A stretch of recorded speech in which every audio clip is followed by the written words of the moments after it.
Kanale 5 hat sie als Fernsehmoderatorin. Leider ist der Kanal nur in Italien zu empfangen.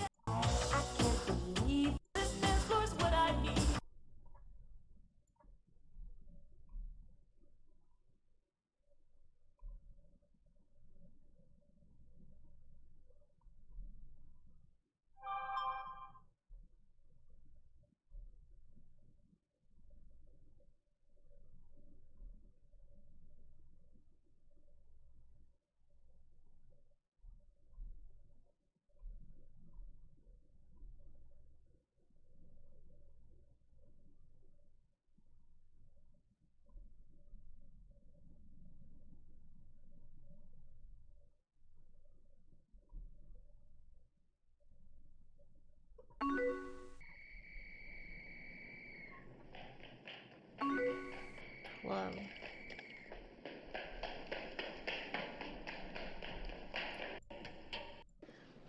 Already you talk like a lawyer.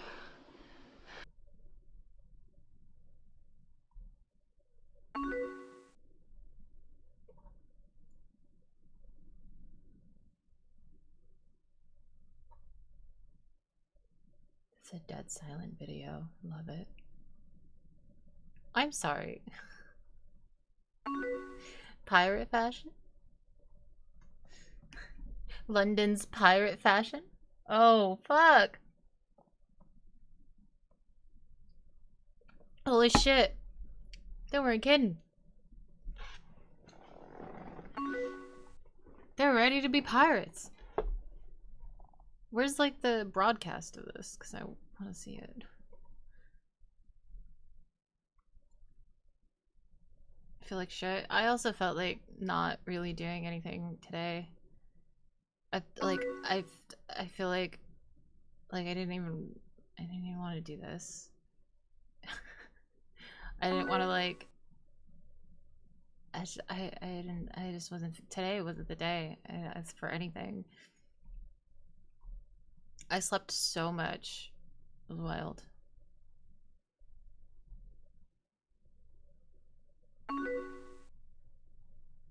I was like, I gotta actually like get this done, so I might as well stream so that I can guarantee that I'll do it.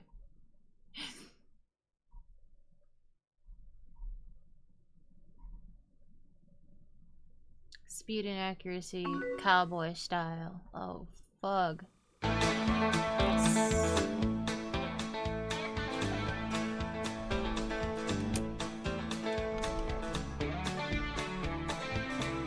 Hi.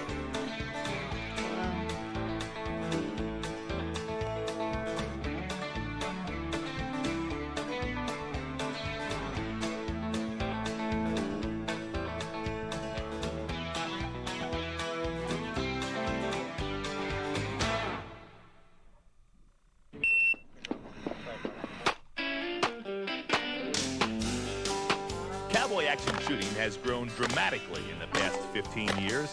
Started by a group of competition shooters who became disenchanted with the equipment race of IPSC competition. The Wild Bunch, So they wanted to dress up like cowboys, as they are known, formulated a shooting sport that emphasized friendly competition, shooting skill, cowboy-era firearms, and authentic clothing. like, I don't feel like shit, but I just don't feel like doing anything. The first end-of-trail competition in 1980. I was like playing games, and I'm like, I'm not even feeling playing video games. Like, I'm just not into anything right now. Competitors from all over the world and over 10,000 spectators enjoyed this 3-day event. The governing body for cowboy action shooting competition is SAS, which stands for Single Action Shooting Society. They have close to 10,000 members in every state of the Union, plus 11 foreign countries. For more information on membership and competition, contact SAS at the address on your foot. I want to know where they get the costumes from. To shoot with. Second to that would be the 4 3/4 inch Colt which is this pistol, 4 3/4-inch barrel. I found, however, that this recoils just a little bit too much. It's hard to get your second shot off quickly. Like legit however, activity it of is the great day. for I have twirling, like a and putting back in the compounding list holster. of shit to But, do, this is and what I like would use for shows, for twirling, what have you, but not for shooting fast competition. Let's see Like the difference between those two guns, the barrel length. Do that tomorrow. They're basically the same gun. They're both in .45 caliber. Get some work done. It's just that extra inch on the end of the 5.5-inch gun gives you just a little bit better weight out front and points better. And what kind of modifications have you done to these guns? Or do you want to get into that now or later? Felt like I wouldn't be able to enjoy it. Depression sucks.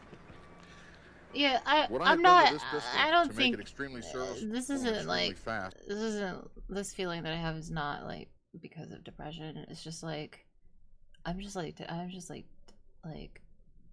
not into it, you know. Some days I'm like I'm gonna do all of the things, and today is just like I don't want to do any of them. It's not even that I don't have the motivation. I just like don't like feel like it. I wish there was like some other activity where I could be like, yeah, I want to do that today, because I feel like I want to do something, but like all of my options are like I'll do it later. I just think about it later.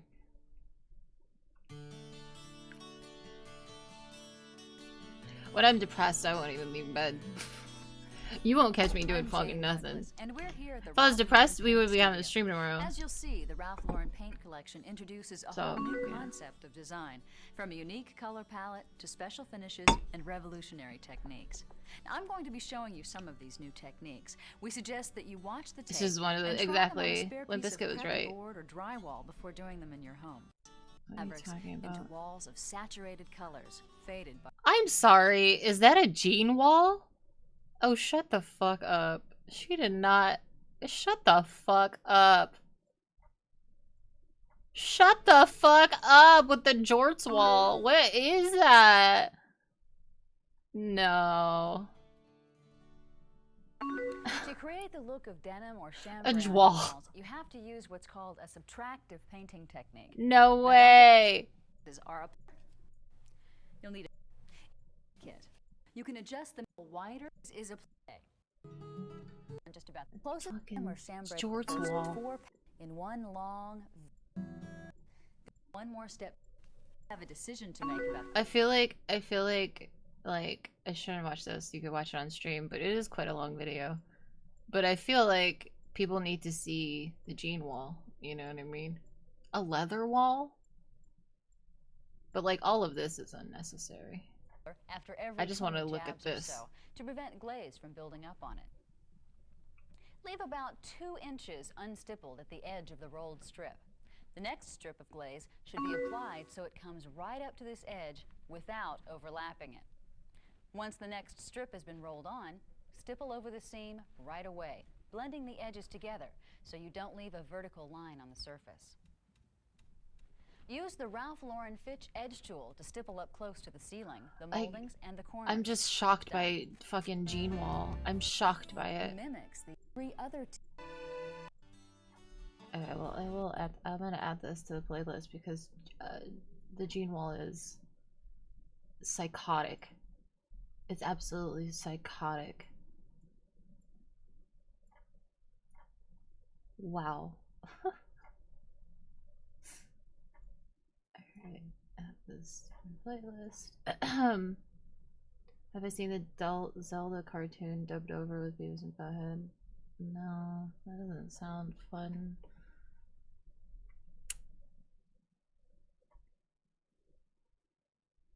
Let's talk tape. Okay.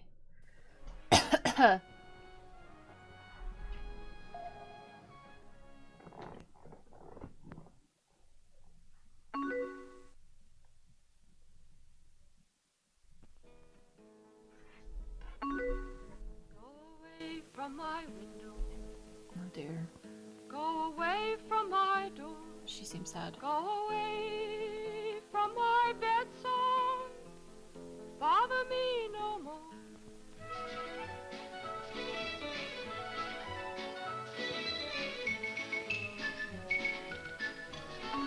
Talk about tape.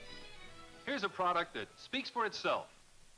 Did you get high? No. Kodak tape. It's Tuesday. A name that's known and respected all over the world. Last year, some 30 billion feet of magnetic sound tape were sold in the United States alone. $30 million worth. Wow. We believe that as long as people are spending this kind of money, they're entitled to know what they're getting. Banking off of now, them. I use tape. I sell tape. It's my business. In fact, you might say I'm a nut about tape and high-quality sound. To get the real lowdown, I went to Rochester, New York. I trust him. Eastman Kodak headquarters. He's a nut. What's that? Oh, you didn't know that Kodak makes tape. Well, let me take you behind the scenes right into the factory. Come on, I've got a pass. Boy. Well, don't laugh. This cap and gown routine is no joke. Here at Kodak, it's a way of life. They insist on such extreme cleanliness in the plant, a guy can get quarantined if he has dandruff. Discriminatory. In sensitive areas, they even clean the air every 6 minutes. They're just as fussy about their tapes as they always have been about their Kodachrome film. Now, people ask, is one tape as good as another? Well, how can it be unless... Look, this is usually off limits, but let's see how it all starts.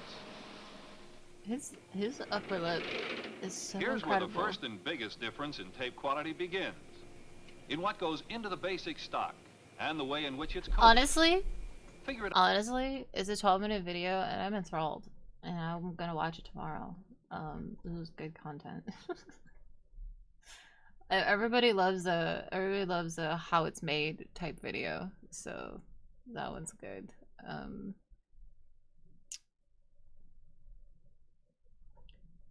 Chelsea Flower Show, 2002 highlights. 20 years ago. The floral huge for one. It's like a drug. You need all the colours. You want. What I love about climbing plants, this is she is. Look at everybody's so excited about flowers. Ecuador and 1.5 Where are the flowers? There's a severe lack of flowers in this. At Chelsea. Very bright colours and very. And are you telling them about conservation? I have one of those in my bedroom. It's been alive for like 2 years now. I'm so proud of it. Why it's important to look after these plants? Yeah, some of the plants. Well, you want to see the Crypt Keeper? We can't because a lot of these episodes have titties in them and I can't click on them on stream. So, you know. Bargain Hunt! Sorry. This is my favorite show. Like, ever. It's amazing. He said. It's a British game show. Hello, good morning and welcome to Bargain Hunt. I'm in the Royal Bargain Crown Hunt Barber Factory in Derbyshire. They have been making fine This is a very porcelain old here episode. for over 250 years. Do you know the concept? The concept of the show is so British. This magnificent vase. They're was like, produced here's here some in money, about go to a 1790. like antique show painting and is buy just stuff, breathtaking. and then they And look auction at the those stuff that the snake people handles. bought, and the Very person who ornate makes the most money and is the very, winner. very And I don't even know what the prize On the is, front here but it's so fun is to a watch. hand-painted panel of Kedleston Hall, where the show comes to you from today. I'll see you there. I wish there's like no episodes uploaded Today's to fair fucking is in one of YouTube. the most I've beautiful seen like a settings. couple, and like I'm Jaguar Fairs addicted, and set like up their I Kedleston want Hall more, Fair but like over a nobody year uploads ago. them. I don't know if it gets taken down regularly, but like I need to watch all of it.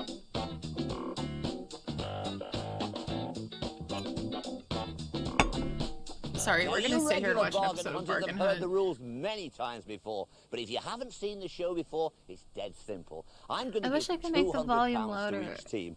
And Just on 1 hour the to other get out ear. into the fair and find us some bargains. They need to choose very know how to do carefully that. because whatever they buy goes into a real live auction in a week's time. The good news is, if they make a profit, they get to keep it. There are Oh. two experts on hand. They will Oh, I didn't advise know them. that was the Come rule. on, bargain hunters. That's so Let's fun. hope they get some I want to bargains. do this. Sound fixer extension for Firefox or Chrome.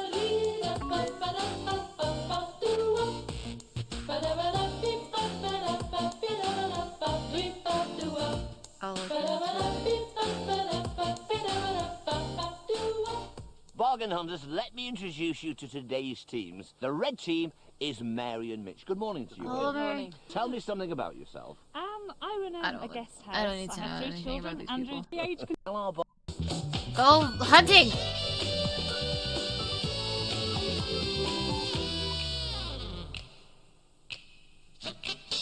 It looks like the heat's on with today's I was like, expert. what was he licking? Philip Serrell's hoping to cream the best bargains for his red team today. But James is equally determined to lick the opposition and win for the Why Blues. do you keep showing these I wonder clips? who'll get the chair. Ah! So it is possible to hear in both ears. You like it? I do like that. Oh, there we go. Well, it's obviously an armchair. What would you think it is? It's like Antiques Roadshow but gamified. I love that. I quite like this very fine stringing in the arms around here. Yeah. And also the cross banding that's at the back.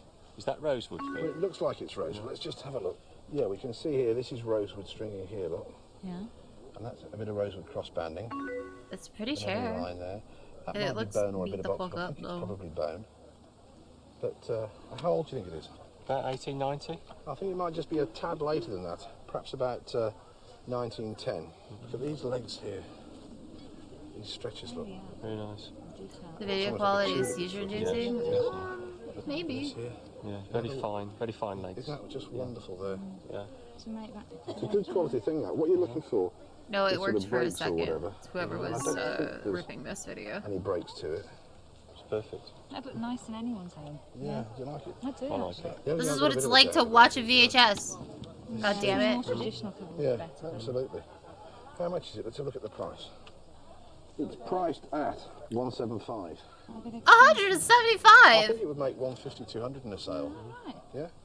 So should we have a word with the dealer and see if we can? Yeah, I'll try and haggle him down. They're gonna buy it? Yeah. That's a bad idea. They're not gonna make any money off of that.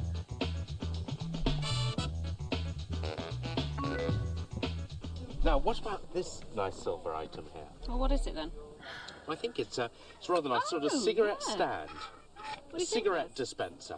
What do you think, Gaz? A cigarette dispenser. Not so sure about cigarette dispenser. Why? What's wrong with it then? Well, cigarettes for one thing.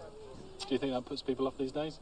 I Or are they think there are looking for these still some smokers Yeah, out but it's there, silver, which my is slightly guy. People will reassuring. buy silver garbage all the but time. More reassuring is the fact that it has these hallmarks here. Birmingham 1936. Hello, welcome. It's made by a company Welcome called back. Cassell's, How good are you doing? silversmiths. Where'd and you it's just go? very nice and undamaged, unbashed. So could it be put to use now? It does look I nice. think it definitely could. I think it has ready appeal to a number of people, and I think it's quite a safe bet. You're not. That's like what a fancy Not way really, to no, store it's saving grace cigarettes. is that it's hallmarked silver, but still, the fact is a cigarette dispenser puts me off. Well, look, you would honestly wander around this fair for hours on end going, oh, I don't want that and I don't want that. So, you know, we found this. I like it. James likes it. I would happily buy items of quality, but I mean, it looks like a quality item, so it sways me slightly. Damn but the dude. fact is, a cigarette dispenser. 2 against 1 then. Hi, Owen. I think if we can get it for around 40, Castaway, we'll be in hi. with a chance on Thank this you. one. I'm still not sold on it. Well, what can My you do goodness. then? What's You guys the have been forfeit here a if long if time. it doesn't make a profit? How about we get another 3 and do the full Monty, James? I think reluctantly. James, where is your lip? All these British men with no lips. I've told you before it's a bad habit, but if you must insist, You're not wrong. I suppose even It could saints have be- an odd smoke on the side. It could be used for blinds. I would actually get that. Holy shit. What are they doing? Who is this? Where is the shopping? I've just nipped out of the fair to have a lovely cup of Rosie Lee.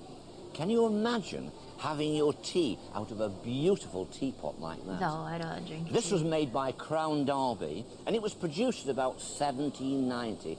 It is all hand-painted Wow. with scenes of Derbyshire.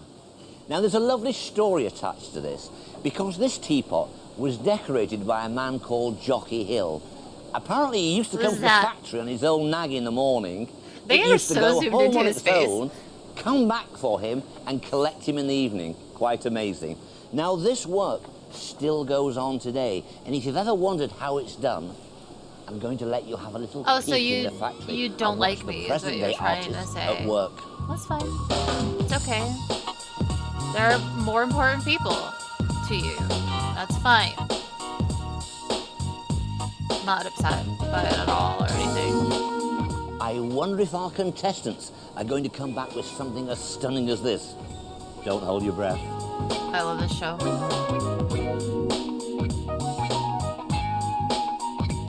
You've been at it again, have you, Philip? Absolutely, yeah. What have you got now? Well, do you know what this is? I think it's a bread oven paddle, is that right?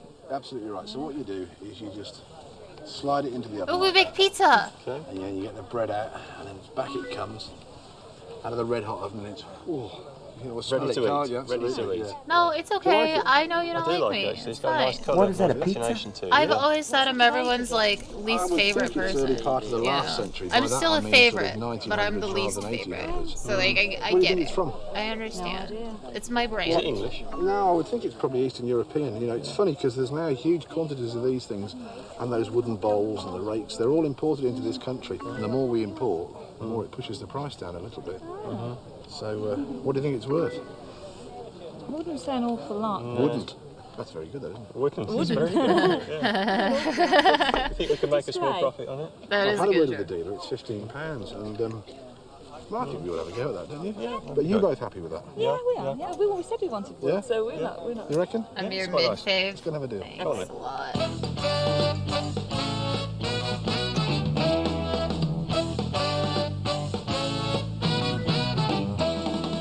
Is this image familiar to you? No. Well, it should be, because in the 50s, the Chinese green. girl by Trechikov was sold in the millions. Up and down the country on suburban walls, you would always see this image looking out at you.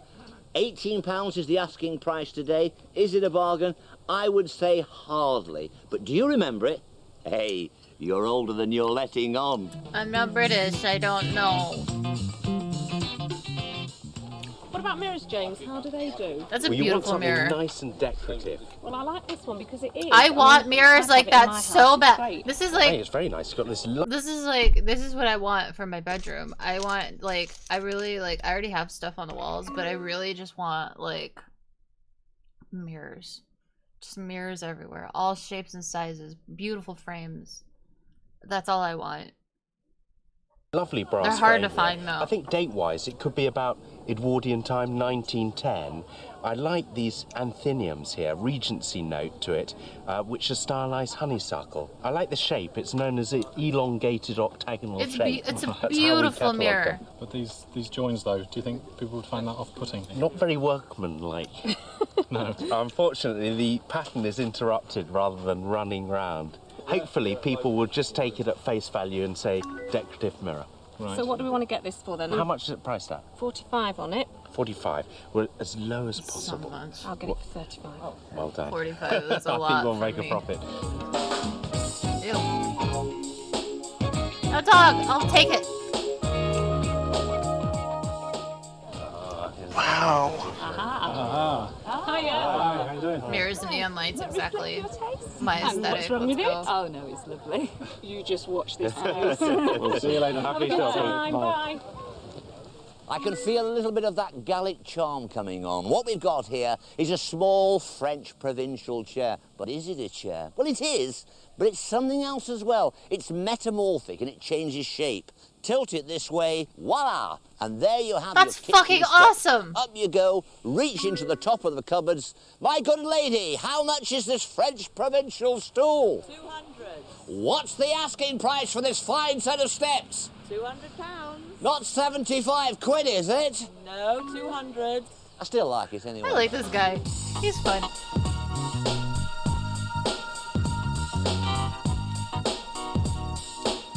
Now, I'm still haggling over the little French provincial chair, but this charming lady Margaret is bringing me a little bit of foie gras and some Pims. Come on, Margaret! Margaret. You're an absolute Oh, lady. Margaret, Thank you darling. very, very much indeed. She doesn't. You live very well doesn't know here, what's don't you? going on. Well, it's a very good fan. You've got to have some fun. don't you? She's got to have holding some on fun. to that tray for dear life. Cheers, Margaret. Margaret. Cheers, bargain hunters.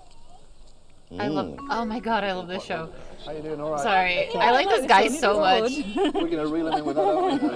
Hopefully. It is wood. It's a nice bit of colour to it, hasn't it? Bit of relief inside, a nice bit of turning on The there. fuck is that? I don't know if you'd use it for sea angling, trout, or what fishing? you used it for. Fuck that Nice shit. if it was a Nobody's well-known buying mate that. like a Hardy or something. It would be nice. I think it'd be a bit doubtful, but yeah, it'd be lovely. How much is it? Well, they wanted 22. No, they wanted 22. It's 18. Sorry, yes, they wanted 22. You cast his fly in the water for it, and then you took the bait and that's It's an old cookie sandwich. It did kind of look like that. Yeah, but you be careful because I mean this has just got a nice original colour to it. It's got a lovely feel to it. So you don't want to strip this clean. No. Just keep it well polished. Oh, that's a bit of fun. It's a giant button. Go back to David, haven't we? We had, hadn't we? Yeah, come on. Right, okay.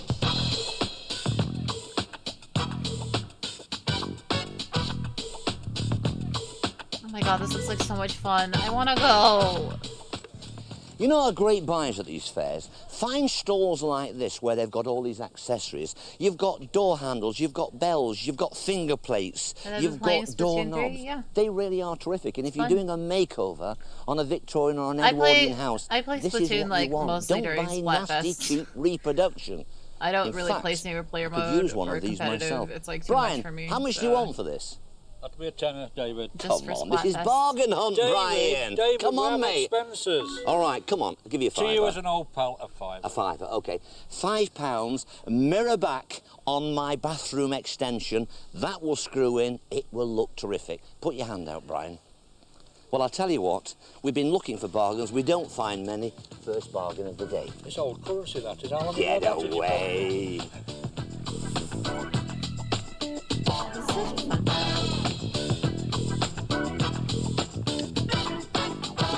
Well, I like the look of this, I've got to say.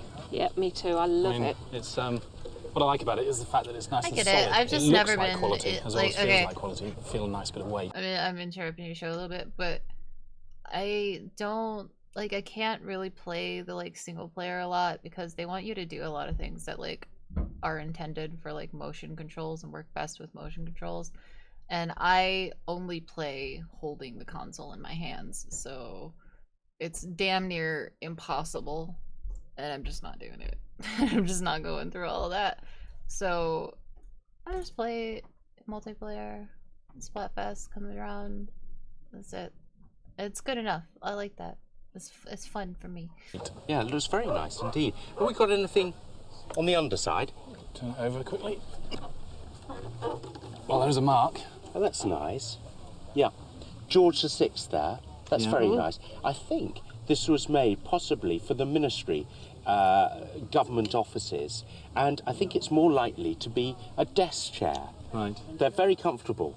And here we have the maker's they? name. Is that 1938 on there? Oh! That a year? 1938, it is. That Yeah. would tie in very nicely. It's nicely constructed, made of beech. All the beech woods were around Buckinghamshire, so it's a sort of Windsor chair. They're very comfortable chairs. They're made comfortable by a fabulous workman called a bottomer.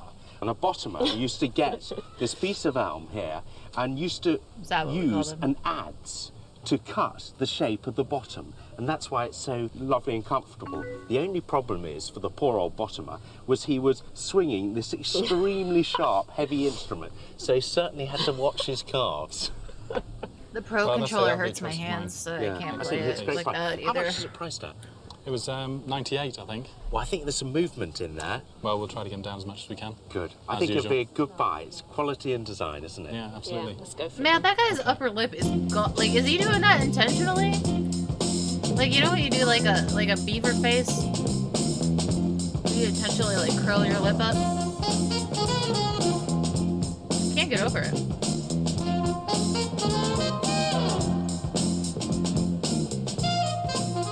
Well, it's all over for the day. They look cream crackered, don't they? Well, how have you Cream found crackered. Oh, it's been great. It's been wonderful. Good? Really good. Was it tiring? I see your feet are up. I'm worn to a frazzle. Hey, Worn to a frazzle. hey, Was it not for tougher free. or was it easy as they think at home? It's not so hard when you're spending somebody else's money, is it? Our money. Okay, who was your expert on the day? James. How did you like him? Lovely It's chap. great. great. Charming man, isn't Very, he? very Yeah. good. Yeah. Good advice? We thought think so, yeah. Yeah. Do you think you're going to win? Oh, I think so. Quietly confident. Quietly confident. Okay, who was your expert on the day? We had Philip. My old pal Phil, how was he for you? Well, we said we wanted wood. Yeah, well, if you like wood, you get Philip, and I'll tell you what, you've got the right wood. combination. The main thing now is, what do you think at home? Will they make a profit at auction? We'll see. I can't wait to see. Well, it's been an enjoyable fair and a very hot day. Time to find out what our teams did with their money.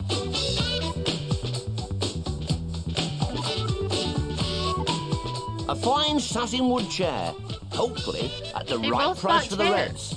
And a bread paddle, but will it make any dough? And the Reds also fell for an unmarked fishing reel. Could it be the catch of the day? And what about the Blues? A silver cigarette holder, which may go up in smoke? A Windsor chair with a lovely bottom. And who is the prettiest of them all? A looking glass, not my taste, but reasonably priced.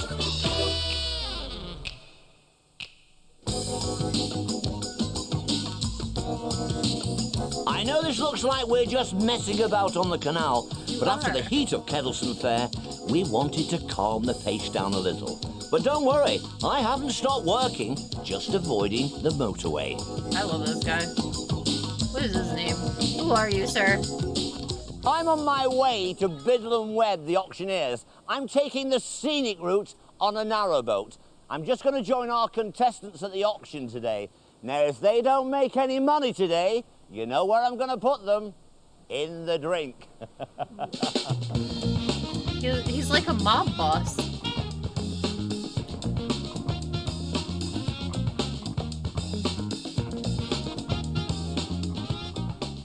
Now, bargain hunters, one of the best pieces of advice I can give you if you want to purchase something in auction is come to the preview.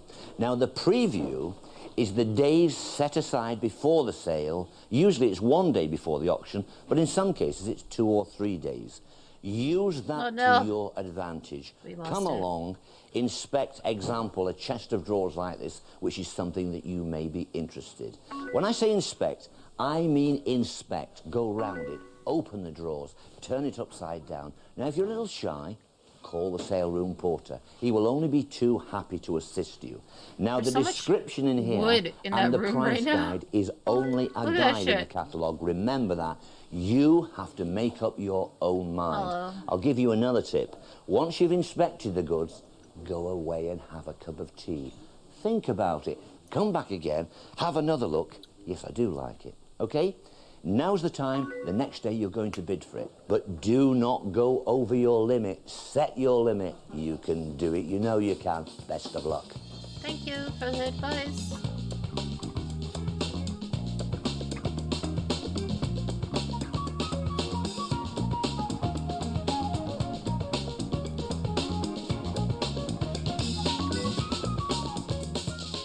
Now, this fine gentleman to my side here is Jeremy Thornton, and he's the auctioneer at Biddle & Webb in Birmingham. Good morning to you, Jeremy. Morning, David.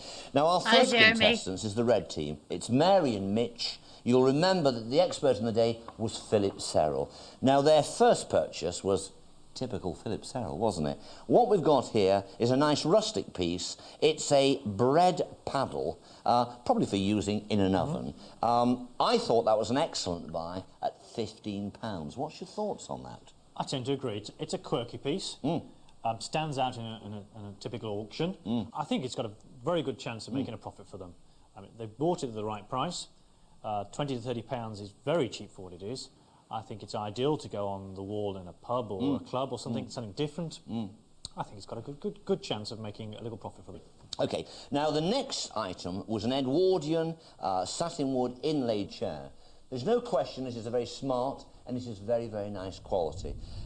Good choice, Philip, but I have to say, I think the price was just a little bit on the heavy side. At 150 quid, I think we might just struggle to make a profit on that. Now, you said 80 to 120. Why would they spend $150 on that? I like it. I've warmed it, actually. Have you? It's attractive.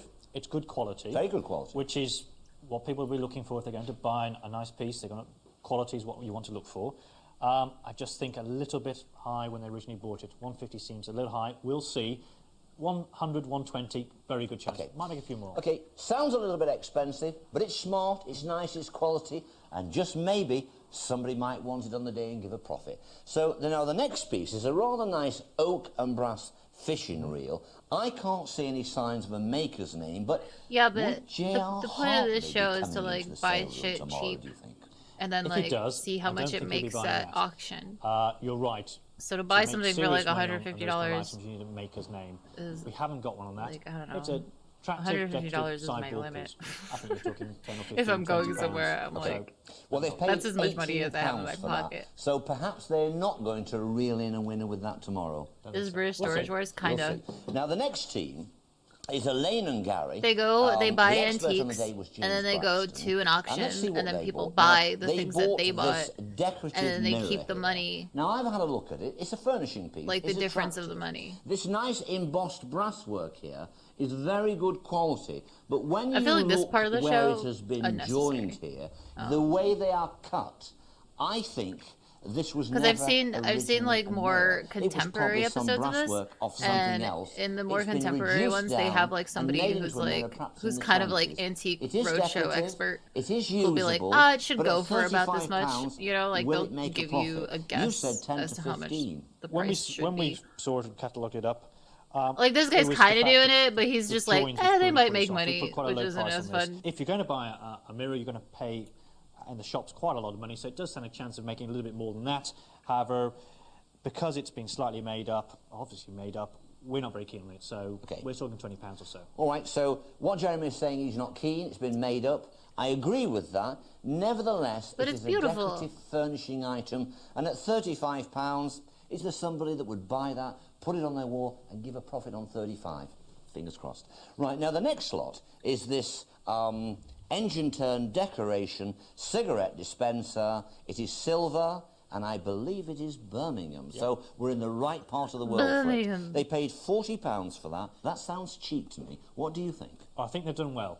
I mean, you're right. It's Birmingham hallmarked. It's the mid-30s, which is exactly the right area if you're going to start collecting items connected with smoking and cigarettes or cigars. I think that's going to see a profit, actually.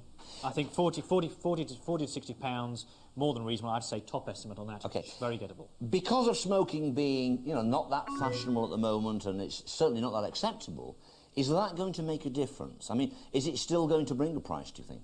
I mean, I he don't seems think to know it'll affect things, the price. The so current trends maybe. aren't putting off the Okay, so you think it's a winner at £40? I have to say, I think it's a winner too. Now, what about this government desk chair here? Government. It's got a government stamp underneath, so it was probably in some government office. It's probably saying government. 20th century, what, 1930s, something pre-Second World War. They paid £85 Those for legs look that. so short. It's had a coat of polish over it, I think. A Who bit of sit on stain that? on it. But at £85, it looks a little bit on the top side to me. What do you think? Well, the stamp just means it's come from a, say, local government office, Manchester or Birmingham. Doesn't mean Westminster based at all. Well, yeah, but It's they attractive like enough. they It's got an elm can't seat, really guess chairs do how much sell it'll well. go at auction They're always anyway. useful things to have. So this guy's I think opinion, 60 to like 80, top end of estimate, I is like possible. I like when they throw I out think they pay numbers a little bit over the odds, but not by much. because it's Could interesting. happen. Right, well, the jury's out None of on them that. really Will it know make what a profit? happens Won't until it it make a goes to profit? auction, and this has What all have you happened spotted before at home. before the What's auction. your favourite? We're soon going to find out, aren't we?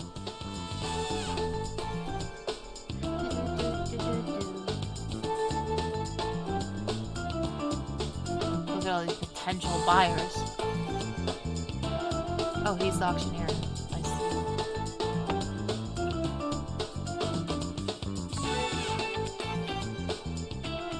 Now, bargain hunters, a lot of you write in and you say, David, can you please explain about the auctioneer's commission in the sale room?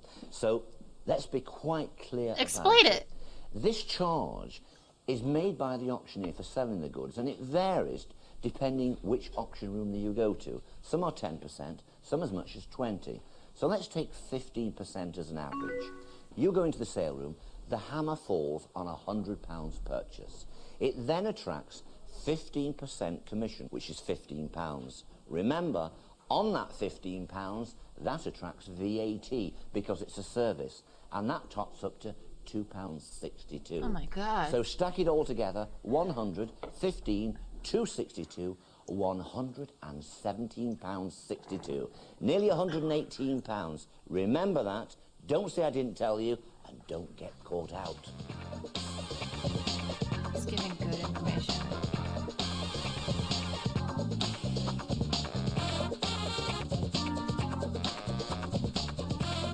Show me the auction.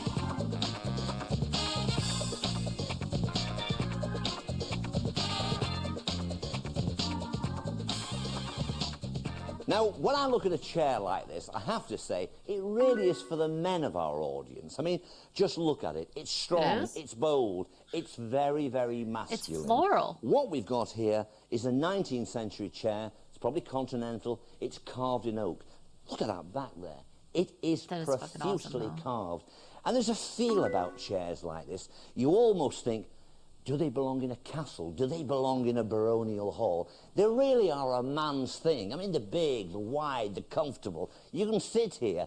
I'm replacing my gamer chair with something like that. And that sounds no money to me. Now, don't kid me that you don't want to be the master of your own home. You could be sat there in this chair. I would reupholster it. Bring on the serving girl! I'm only joking. I'd reupholster it with like some dark green, you know?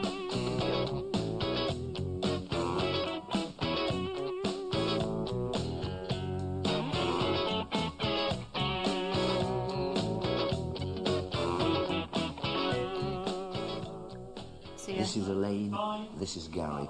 You probably remember Gary because he said he was going to get his gear off for charity. Oh, and by the way, James Braxton, our expert, said if the cigarette dispenser doesn't make a profit, he was going to get his gear off as well.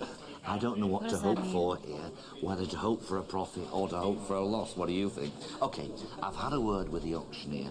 First of all, the decorative mirror. Yeah.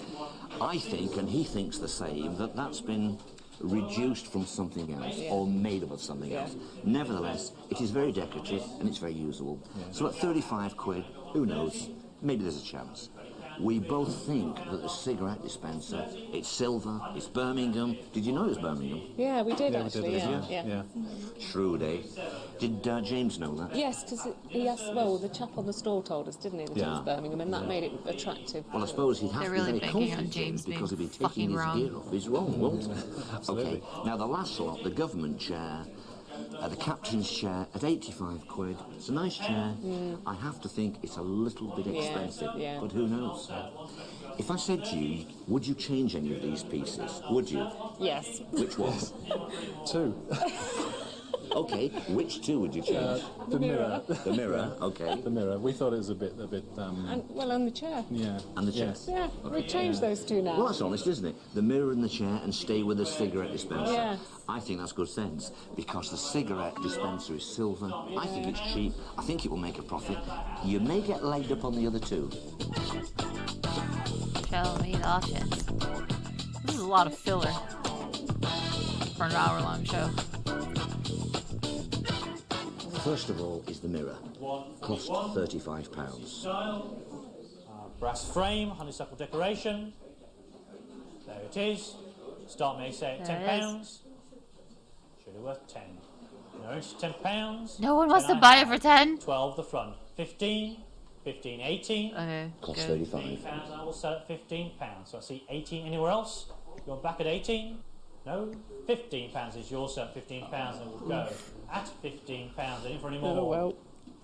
£15, a loss of 20. I thought it would have done a bit better. Now this is the cigarette silver dispenser. That's a deal. Will it get them out? I gotta go to some auctions. Hang on to your pants, James. Hang on to your pants, James. Spencer, Birmingham hallmarks. Shall we say £40 for this, please?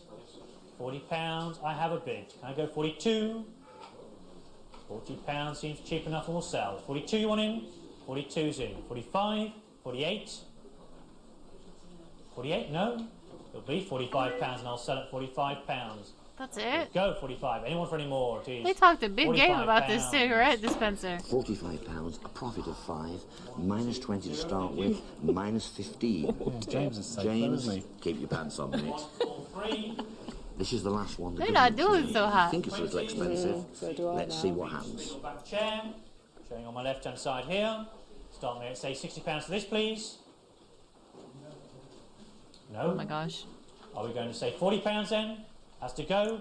£40 I have. These people 45 suck. The door. 50, 55 the door, 60, 62. £60 is £60, losing 25. £60 it is.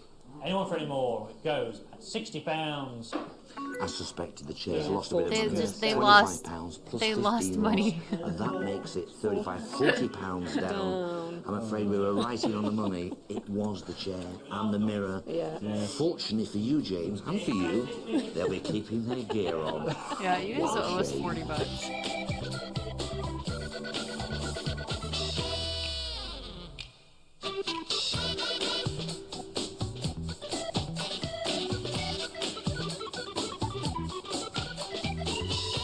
Now the next lot is 443. Do you really want to be the lord of your own manor? Well, that's that impressive chair. Estimate £100. I think it'll do a bit better than that, but it's a cracking chair. Let's see what it makes. Here it comes now. On my left-hand side here. Can you start me £100? 100 I have. 160, 220. Holy 220 shit. the gent. 230, madam. Holy heck. 240, sir. 250, 260, 260 new They bid love again. that chair. 270, 280, 290, 300. 300 says no, so 290 the lady still has it at 290. 300 new bidder again. 310. £300 a new bid takes you all out at £300. Well played, sir. At £300 it's yours. And I sell. Anyone for any more? £300. Yours. We now know who is going to be the lord of whose manor, don't we? £300. I would have bought it for $300. I'm a cheapskate. Let me introduce you to an exciting way to bid at auction if you can't attend for whatever reason on the day. You can book a telephone bid with the auctioneer. Now, let me warn you, first of all, that if you buy by telephone, some auctioneers do stress that they will not take bids under perhaps £500, an article worth that amount of money. But it varies from place to place. What happens is, you've inspected a piece at the auction, example, lot 300. You book a telephone bid. They telephone you about 3 lots before this comes up. On one end of the telephone is a representative of the sale room, and you are on the other end of the telephone. I like When that the he's bidding giving commences in the room, tutorials. he will ask you down the Because telephone, I would like, do you wish to compete? Do you this is- wish to this bid? is what to we which need you will say yes in or the world. no. You can participate Tell me in how the it bidding, works you so can that I can stop just when jump you want, into it. and you can put the phone down when you want. The great thing is, it makes you fairly anonymous. Nobody knows who they're bidding against on the telephone. It's an exciting way to bid, and believe you me, it doesn't half make you feel like an international buyer. Have a try at it.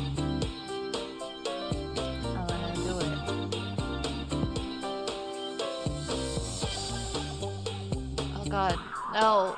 I see the end. Mary, Mitch, good morning to you. Good morning. How confident are you two this morning? Oh. Quietly confident. What about you, Mary? Oh, I'm confident, but maybe a little bit apprehensive about the chair. Well, funny you should say that, because I've spoke to the auctioneer, the rustic paddle. Yeah. We think that's cheap. We think there's a good chance of profit on that. That's good. Now, your next piece, the satin wood chair, your expert was Philip Sell. That's right. Nice chair, quality chair, but at £150, I suspect it might be a little bit on the expensive side. What are you I thinking still can't now? believe they saw that Yeah, chair. we think the same actually. Why did you go They for saw it? the chair, they were like, let's get the I think chair. the lack of time actually in the end, we had to choose something, and Okay. we never know, we might be lucky. I Okay. hope so. Whenever there's something of quality, there's always a chance, but it just might be a tad expensive. Now, the fishing reel, it's nothing particular, but it isn't a lot of money either. How confident do you feel with that? Yeah, quite confident on that one. Make a little bit of a profit, maybe not a major, but maybe. Did you like that? Yeah, we both like it. Did you like I it? liked it, and I think in the right sale, a specialised sale used to do quite well. Yeah. Whether it does well here today, I don't know. Yeah, well, I feel the same. I mean, I think it's quite a nice object. It's something and nothing. And at £18, I think it's about the money. Might be a little touch expensive, but it's a funny old game. This is your lot's coming up now. Bread, oven, paddle. There we go. A little bit of interest. buying Can you it. start me at £40. Now I go 42. 42 I have. 45. 48. 45. £45. Right out the gate. Sell at £45. Anyone for any more? 45. £45, cost 15, 3 times the money. They won. £30 profit. They won the Going game. on They the get to keep. satin wood They get to chair. keep $30. Let's hope this doesn't spoil the profit. Showing behind me on my left-hand side. Can you start me this at, say, £70, 80, 90, 100, 110, 120. Amazing. And I go 130, 140. 140 says no, 130 pounds. Just a bit short. 130 is no, they there. lost their 130 pounds. 130,000, a loss of 20. This show's so good. Wipes away some of the 30 profit. Still 10 in front. Oh god. Fishing reel. We don't want any damage here on the fishing reel. Back enough. 10 pounds. 10 pounds. It's yours, so I will go. Do I see 12? 12. 14. 16. 18. Is that J.R. Hartley over there? 20 pounds is on the third row. 20 pounds, and I sell. 20 pounds, making a profit. 20 pounds it is. 20 pounds, made 2 pounds, plus 10 pounds, a total of 12 pounds win. I actually thought I saw J.R. They won. Hartley down there. They fucking won.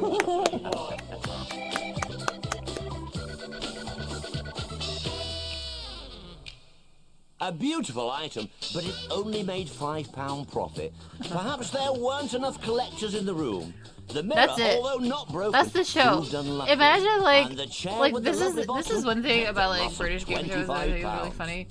The Reds lost A lot of them £20 are on their like chair, the prizes but are the like fishing reel trash. was a fine catch. They with a won £2 $12. profit. And They the most were on self-raising TV of for all 2 days. was the bread paddle, making £13 And won $12. profit. Well, there's been mixed fortunes here. I'm So afraid good. there's been a winner and there has been a loser. Elaine and Gary, the blue team, unfortunately, they lost £40. Now, 2 of the pieces, I have to say, I wasn't sure you were going to make a profit on. And I have to say Have I that seen the silver Taskmaster? cigarette Master, dispenser... I've heard had of the it. I bluff might on have that. I might have watched Gary it had before. to do the full Monty. Furthermore, so did James Braxton. I was Anyway, actually on it. if you get the opportunity to watch Bargain Hunt, watch Bargain Hunt.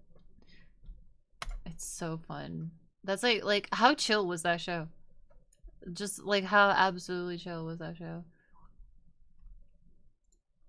It's like I think I've looked for Bargain Hunt before. Yeah, I definitely have. And there's a couple episodes here and there.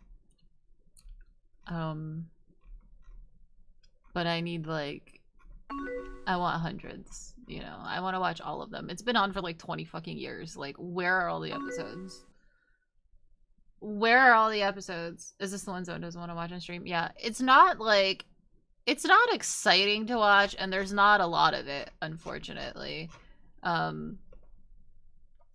But it's a good show. It's a good chill show.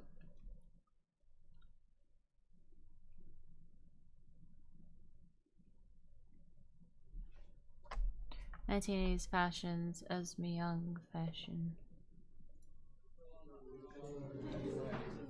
Christmas may or may not be white, but its colour this year will be black. Long, lean, and with perhaps a hint of red.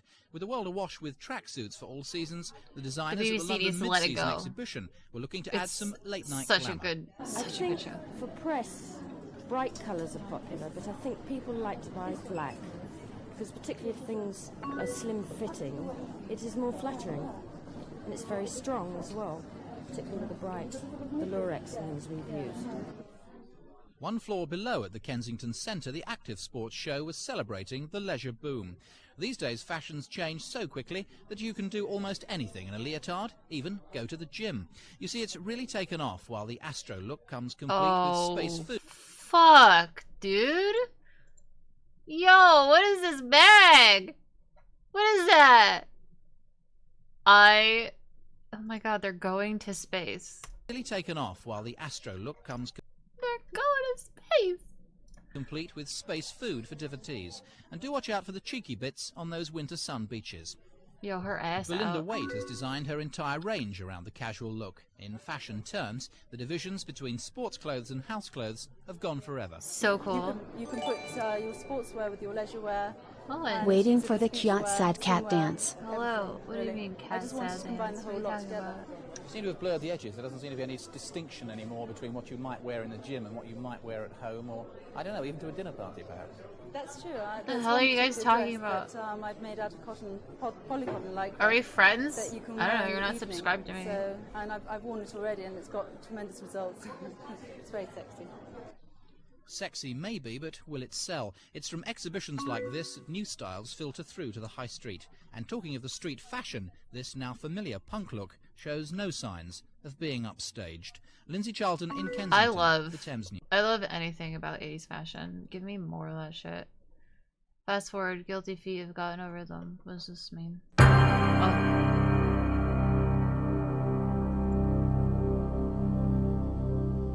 You're poor? Well, then we definitely can't be friends.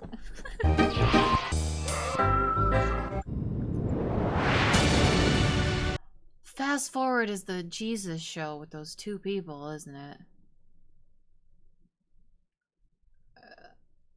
I'm pretty sure this is Jesus related. All right. Yeah, I confess. Yeah, it's them. I took the lunch money. He had a couple holes in his pockets. They just fell out, and I just saw quarters hit the ground, and all I could think to myself was ice cream. I had a real bad ice cream habit back then, too. 3 scoops a day. Neapolitan, macadamia nut, whatever. Yes, I cheated. The teacher left the room just for a moment, and Brandon was sitting next to me, and I could see his answers, so I copied him down. I know it was wrong. I knew my mom and dad said no parties, but you know, I was a kid. I didn't want to listen, so they went out of town, and I threw a party, and well, they never would have known if Greg didn't throw up in the potted plant. I knew it was a lie when I told it, you know, but I was jealous.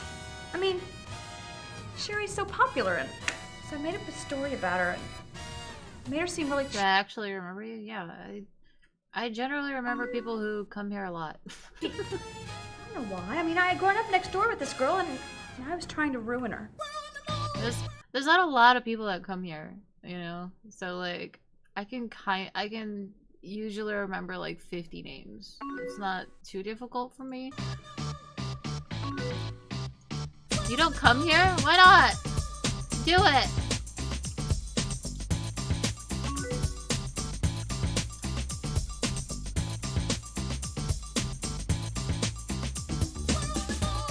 That makes you feel bad? It should. Good.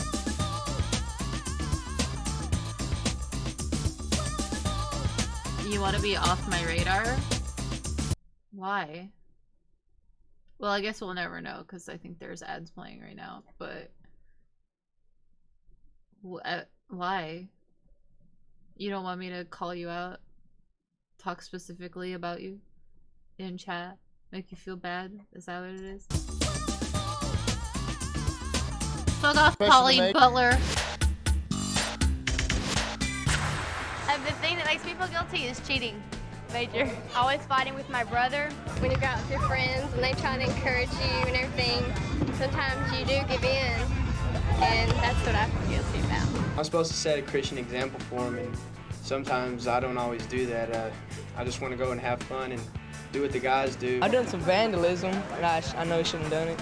You do vandalism? I felt bad after I did it. I still feel guilty about it. Not toilet papering a tree. Oh, the vandalism. You bad boy.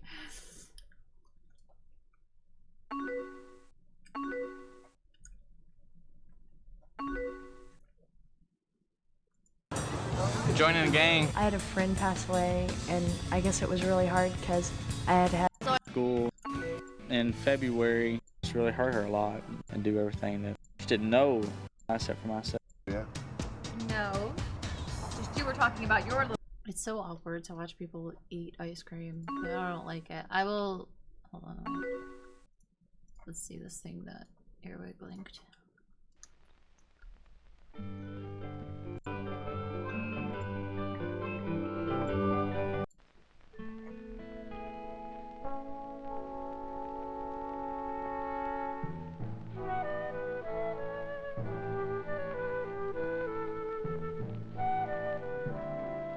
Hi, Listen, I just noticed my name on the weekend work list. I can't do anything about it. I don't make the rules around I think I've watched this before. But I just wondered... Look, I don't want to discuss Though it. I don't know if we watched it on stream. Well, I'm not saying I can't work. I was just wondering how come my name always seems to come up when somebody gets sick. Look, I I just definitely go by the remember list. You this. know that. Now, that's the procedure. What happened to the puppet? I kind of like that. Well, you said I should change it.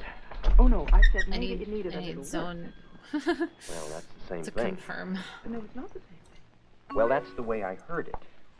Well, that's not what I said. It is, Andrea. All these people keep coming in here for... Yeah, I've seen it before. I've seen it before. Pam Larson, Transworld Snowboarding. Tiva presents. Still twitching. Not interesting. Shop secrets for Master Craftsman.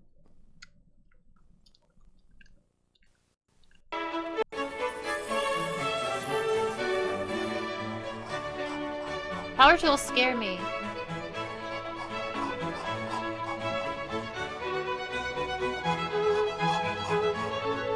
Put the chisel just before the marking gauge line and tap.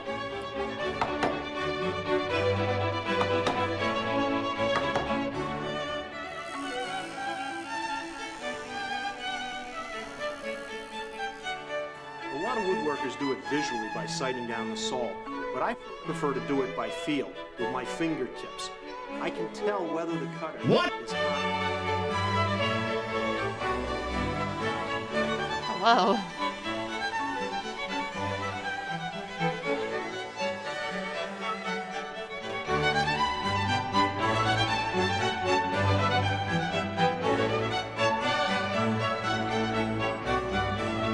Scary.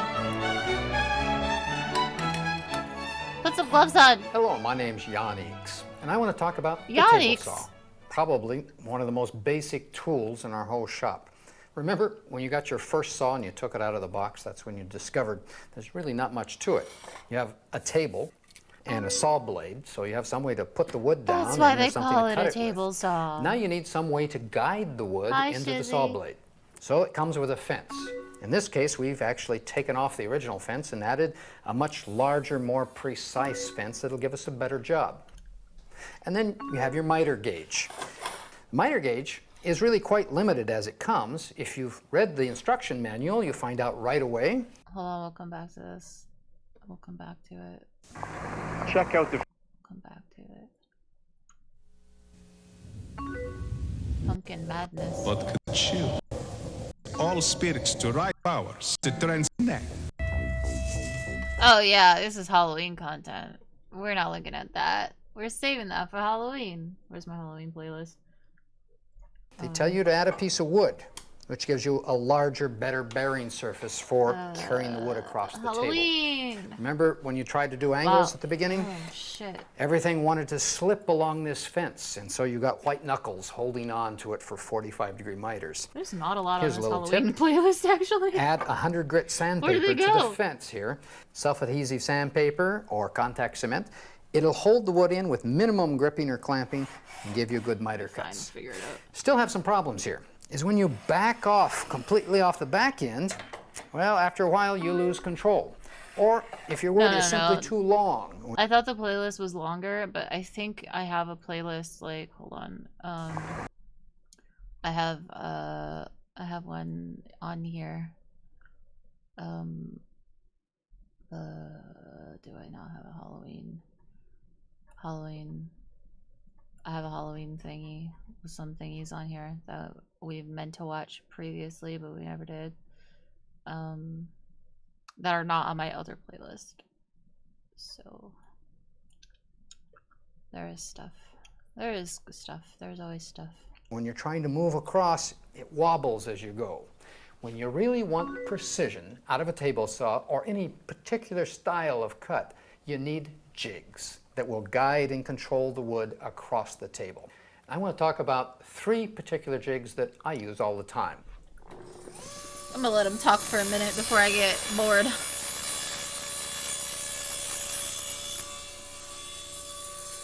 I hate that he's not wearing anything on his hands. Why? Why do you refuse to be safe? Now that's square. And that's not easy to do with a board this wide, this long, with a regular miter gauge. It would kind of wobble all over the table. You probably wouldn't get it that precise. The sliding table or the crosscut jig carries wood very easily and nicely squarely to the blade. What is it actually? It's simply a big piece of plywood with a couple runners down on the bottom here that lock into the table as it goes and keeps everything in position. It's a lot easier to build than it looks like. Really, all you need to do is you get those two runners, and they're just pieces of hardwood that fit into a nice sliding fit in the slots here. Put them into place in the table. Take a piece of plywood a little larger than your table, lay it down on top, and square it out to some extent. This is like your job. You pull the runners and the plywood out over this edge so that you can just get underneath and drive two screws in. Put it on the other side, put the screws down on the other side. That is stitched together as if you were making the joint. It's still a little bit proud here. Turn the thing off. Have to remove some more wood.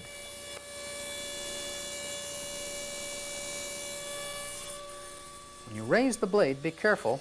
We're cutting into both boards, and the effect is doubled. A little goes a long way. There we are, already flush. Simply a block of wood. This is not for me. This is dangerous. Cheeks. You notice I didn't fuss with centering this cut. Let's take a look at another joint, the box joint or the finger joint. It's a great way for making boxes because there's a lot of glue surface and it makes a very strong corner joint. It's quite attractive and it's easy to build. This particular one is made with 1/8-inch fingers and slots. That's just the size of a standard carbide saw blade. I'm going to take a look at the same thing, but using a dado blade with the... People may think it's a secret of making dovetails. It's never been a secret in my family. Dovetails are a very ancient chemicals. This video is really good for a very specific type of person. Blade or heat the blade. I'm not that person. There, I like what I see. But I Now I'm going to understand hone it, the bevel. you know what I mean? I'm going to create a fine line of polish along the entire cutting edge. I'll do that by holding the cutter at the same angle as...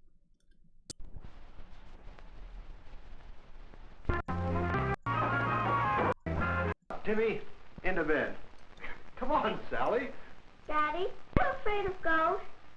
I've never seen one. Street dogs. Empty house.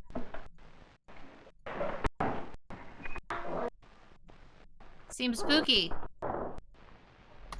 We'll save the spookiness for Halloween. At that. We'll add that.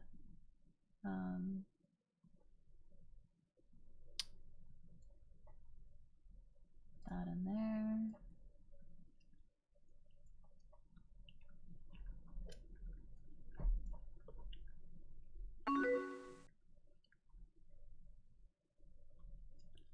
Myth, Man, and Metal, Bronze Sculpture, Ancient Greece and Rome, VHS.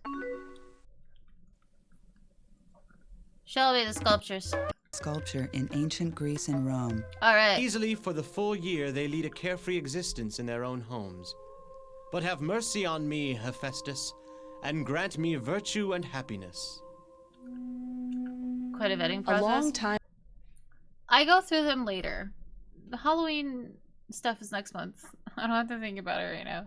Time ago, in the age of the gods, Hephaestus was so jealous. Weapons, which was a act of he sent beauty. He was also known for his magnificent craftsmanship. That's a big old dick right there. The video's boring.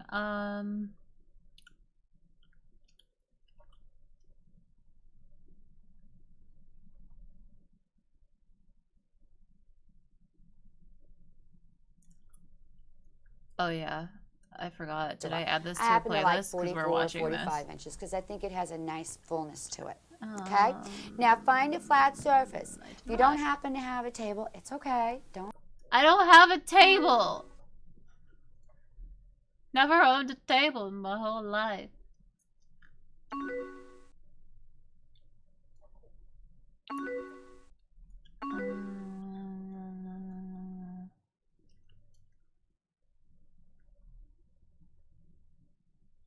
sleeping and driving. That sounds terrible. Don't do that.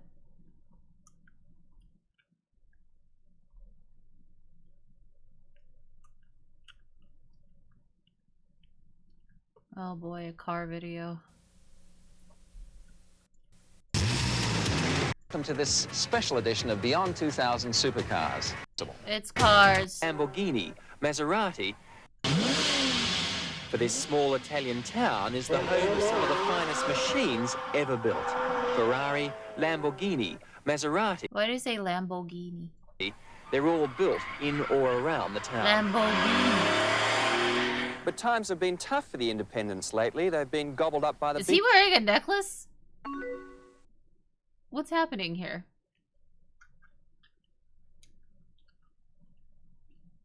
boys. Fiat owns Ferrari, Chrysler owns Lamborghini. I mean, but he now looks Modena has a cool new as supercar fuck. that may prove to be the most amazing. But I don't know what's of them going all. on around his neck.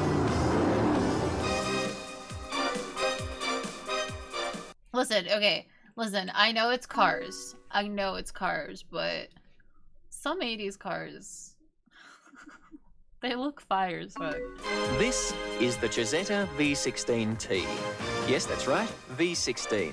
And it's the newest and biggest sports car to take to the unofficial test tracks of northern Italy. With this Everything music? about this car is unique. Beautiful. Even the music you can hear was especially written for it by the Oscar award-winning It composer, was? Giorgio Moroder. It was? Moroder is in fact one of the backers of the car's production. And it's not surprising to find him on fucking the awesome. company's nameplate in recognition of his financial support. See, I'm not a car person. I'm not a car person, but the 80s was just so fucking 80s that this is incredible. For 10 years, this has been one man's dream. The former Lamborghini test and development engineer, Claudio Zampoli. I skipped a lot of days of school. It just had Whatever. I want to look at the car. It's going fast. Oh my god. It would probably be impossible to build this car anywhere else in the world. Nowhere are there so many small specialist companies like engine block foundries and leather trimmers that could give the painstaking attention it takes to hand build this type of sports car. All of the car will be individually tooled and assembled in this small factory. Little wonder that Zampoli plans to build a certain... Yes. Look at that shit. I don't know what any of this means, but look at it. It's beautiful. It has its own song.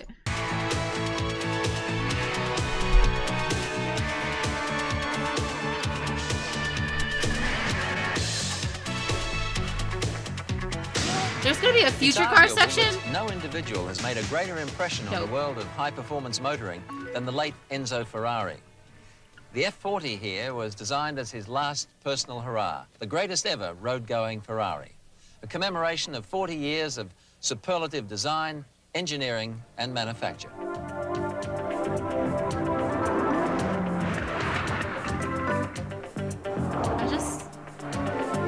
I just can't help but love everything about the 80s. Like, including this fucking car. Look at it. It's insane. It looks sad.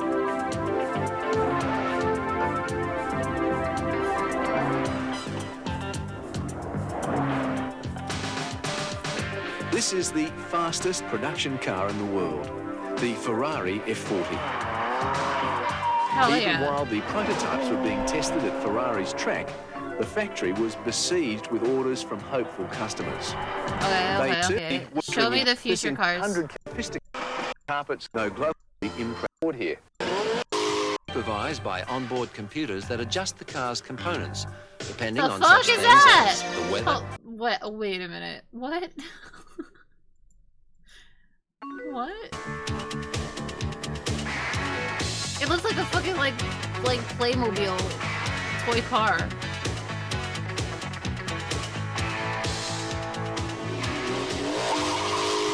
The Koa 3 by Isuzu is a What four-wheel is drive, that? all-terrain sports car with a ceramic engine under the bonnet. The Koa 3 is a working prototype, Why does a it look like long-range that? prediction for sports driving in the future. Its designers claim that ceramics have a much longer working life than conventional steel and alloy. The Koa 3 is a snug two-seater, supervised by onboard computers that adjust the car's components, depending on such things as the weather and the terrain you're driving across. From the famous drawing boards of Ital design comes the Makimoto. Shut the fuck up. It's powered by a 16-valve Volkswagen Golf engine and designed by Giorgio Giugiaro himself, the co-founder of Ital Design. Included in his list of successes is the Incas, a sports tourer in the grand style. Oh my it's God. like a high-performance living room. The aircraft-style control system is designed for a generation that have grown up with video games. This is Even the fucking gear awesome. change is on the steering wheel. This is fucking awesome. There's every chance that a version of this car will go into production. But first they'll have to solve one problem. There's so much glass, the car almost melts in the sun.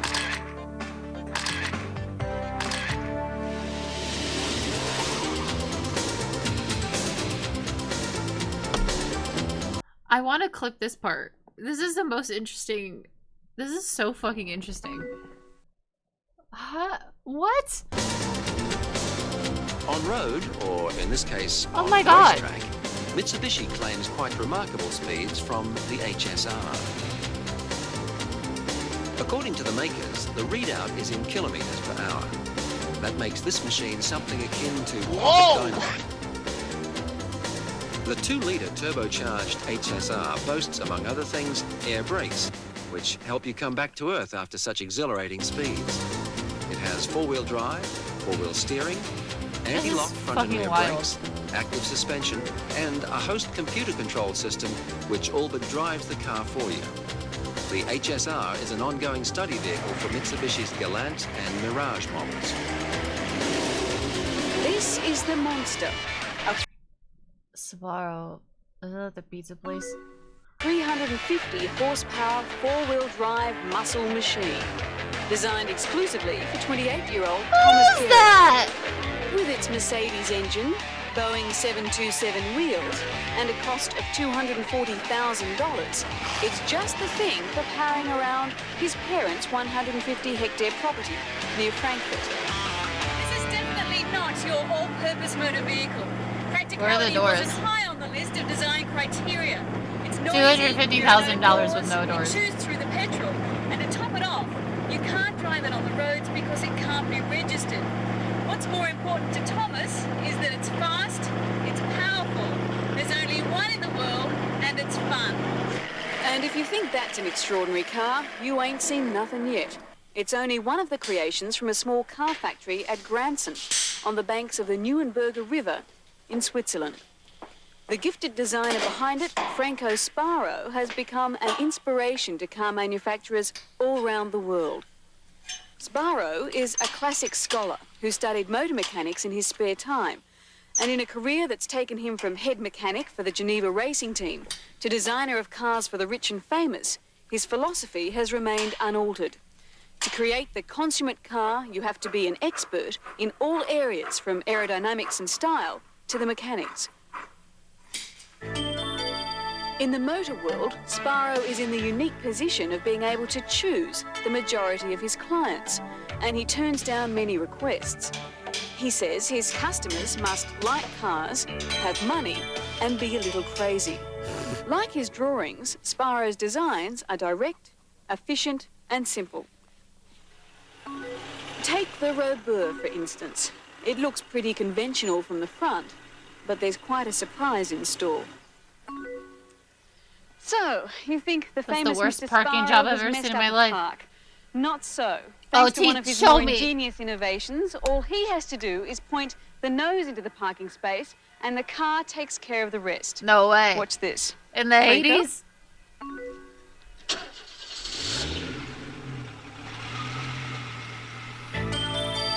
This champion of traffic congestion has 2 extra wheels that raise the rear of the body and slide it neatly into place, which has to be only 10% bigger than the length of the car itself.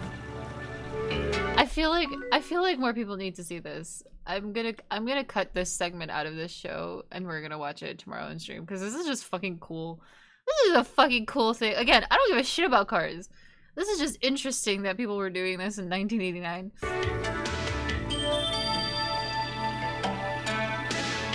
insane. Just give it 2 extra wheels, why not? That's my kind of car. Sparrow could easily have become a large-scale manufacturer, but his designs don't have the universal appeal needed for volume production. Instead, he releases only about 30 handmade cars a year. His tiny factory employs just 12 men, all carefully chosen for their precision and expertise. Attention to detail is paramount, and some very practical ideas have found their way into the cars. But the Sparrow name is synonymous the world over with style. And the only tie with tradition he expresses is through the creation of the neoclassical cars born in his workshop. The greatest demand is for the late 30s BMW 328 replica. Built in fiberglass, it won't rust, is very tough, and looks $1 million. Major car manufacturers have long been intrigued by Sparrow's highly original prototypes, and such is his reputation that Citroën approached him to design one for them. They wanted fresh ideas, and they gave him his head. The result was the Adventure, and some interesting design features for sporty types. There's room for luggage in the door, and a special compartment for golf clubs or fishing rods. Seats for the kids in the back fold down to give a larger interior space. And on the side, Kids don't have steps up to a leather fold-up seat, an ideal vantage point for the football. But the latest and most famous Sparrow car of all is the Challenge. Sleek, aerodynamic, and powerful. It comes with a choice of 2 engines, a Porsche 911 turbo 6-cylinder with 300 horsepower, or a Mercedes bi-turbo 8-cylinder with 350 horsepower, combined with a 4-wheel drive. It looks out of this world in the Swiss countryside and provokes curiosity, fascination, and envy everywhere it goes. The very shape of the Challenge suggests speed, though the aerodynamic line can be broken by hydraulically controlled wind spoilers for stability at high speed. Even the doors are unconventional.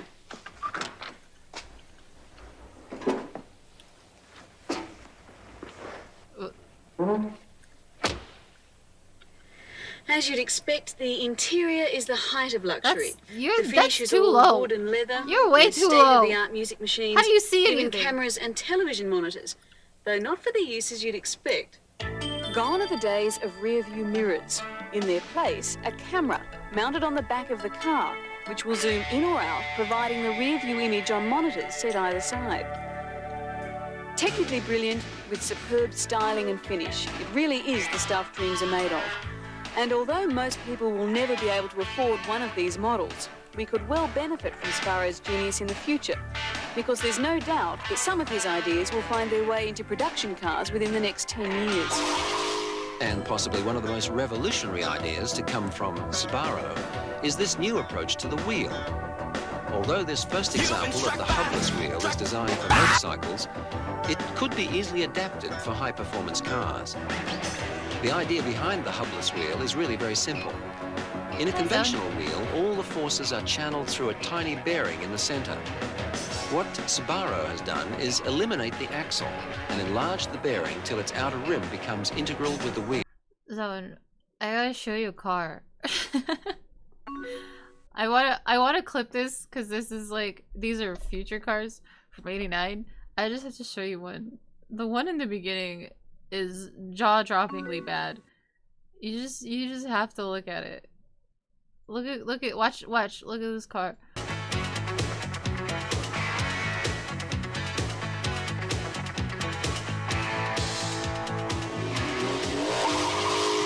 The Koa 3 by Isuzu is a 4-wheel drive, all-terrain sports car with a ceramic engine under the bonnet. The Koa 3 is a working prototype, a long-range prediction for sports driving in the future. Its designers claim that ceramics have a much longer working life than conventional steel and alloy. The inside is The like, Koa this 3 is is a so snug 2-seater, disgusting. supervised by These look like buttons on like kids' toys. Like, it's onboard computers insane. that adjust the car's components. Look at this. It's nuts. This shit's fucking nuts. Depending on such things as the weather and the terrain you're driving across. I love this video. I love this video so much. Where were we? Oh, they're gonna talk about other cars now. I don't think I care. Every year. I don't think I care too much about the other cars, but I was very, very interested in the future car section. That was really good. Car manufacturers bombard the unsuspecting consumer with a selection of new cars from their design and engineering teams. It seems the toughest assignment is coming up with the right name. What's left after Pulsar, Magna, Metro, Telstar, Search, Div and Capacity? Show me cars. Sensors faced with a wide range of options. 30 control. The choice is from a thrill car that packs. These are boring, normal been people the cars. carriage for GM's top engine ever since it was launched in 1953. Today, the early models are considered classics of their kind, but progressively over the years, they became weighed down by old-fashioned engineering. In recent times, they've been hobbled by lousy handling and gelded by catalytic converters. The old nag had just about run out of steam. It had obviously become time for some fresh blood. GM Chevrolet division decided the only way to meet the European and Japanese challenge was to try and beat them at their own game. And that required an all-new car with the latest in technology. In order to stand out from the crowd, you have to do things that are just absolutely exceptional, whether you're Japanese or European or American. And that's what I really think we've done, is demonstrated a car that just stands out clearly from the expected norms. The obvious Too place many for norms GM to around, find if the you ask me. exceptional was at its newly acquired British subsidiary, Lotus, already a maker of first-class sports machines. Lotus had the experience in suspension and engine technology that GM needed to meet its aim of creating the I'm not impressed. And the remarkably rare Ferrari That's a hot F40. car. I've literally wanted this car since childhood. That's unreasonable. But, I mean, I had good taste. And it should be reliable. The drivetrain can take repeated I have good beatings. taste. In European magazine tests, the Corvette was pitted against the only other cars in its class. She's the hot. highly Look exotic at her. Porsche 959 and the remarkably rare Ferrari F40. But I've left the best till last. Perhaps the most remarkable achievement of all is the cost of the ZR1. At around $50,000 each, you could buy a fleet of them for the price of that Ferrari.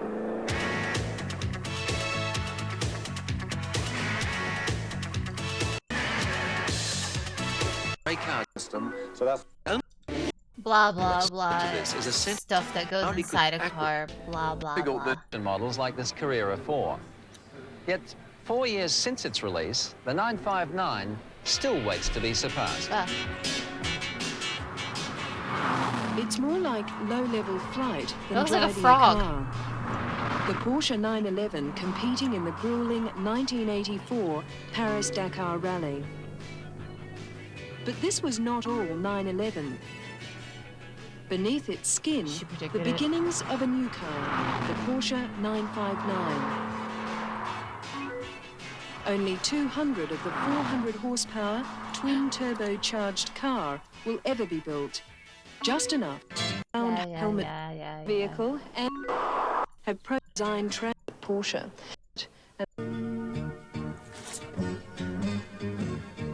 Is this how you design a car?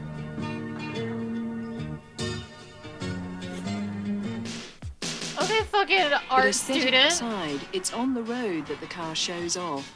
Its rear engine with a 6-speed gearbox to cover the range gives the car extraordinary traction in cornering. And despite the electronics package, which provides just the right amount of thrust on all 4 wheels, whatever the road surface, driving the 959 is like trying to tame a wild animal.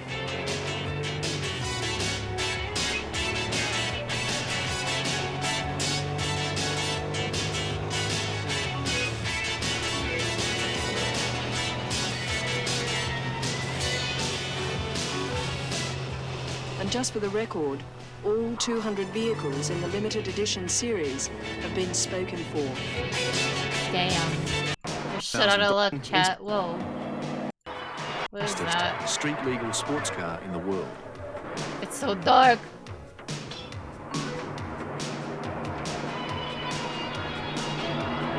The Vector is officially known as a high-technology, multi-role exotic.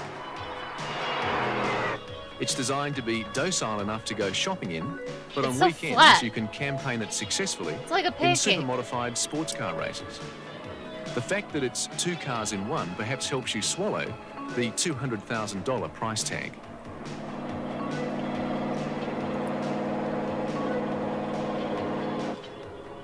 You don't have to travel very long in the Vector Twin Turbo to realise that it pushes the outside of the envelope for what you'd expect of a normal road-going vehicle. It's a no-compromise blend of race car design and aerospace technology. Certainly, a lot of the parts that go into the car are milled and manufactured to aircraft industry standards. And the performance, well, it's totally breathtaking. The sweat and inspiration for the Vector Twin Turbo really comes from Californian industrial designer Jerry Wygant. It's Jerry. really the fiber. That was a interesting video, actually. I love like old videos of like this is what we think future stuff is gonna be. Like that shit's fun as fuck to watch.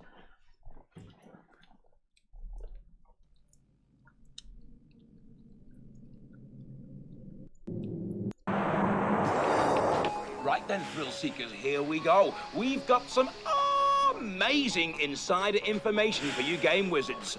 Not off. We've got reviews of the latest games and what the experts think of those games. We've got a visit to Hotline City and what. Look at some of In the 90s, Mario, the most famous plumber Mario! of all time, actually started life as a carpenter who had lost his girlfriend to a gorilla in the 1980 game Donkey Kong. He was such a success that Japanese video game programmer Shigeru Miyamoto decided to make him the hero of a new 2-player game called Mario Brothers. Mario joined with his younger brother Luigi, and the rest is history. The follow-up game, Super Mario Brothers, sold over 43 million carts worldwide. And Mario overtook long-established characters like Mickey Mouse and Mario, so that now you... Bravo.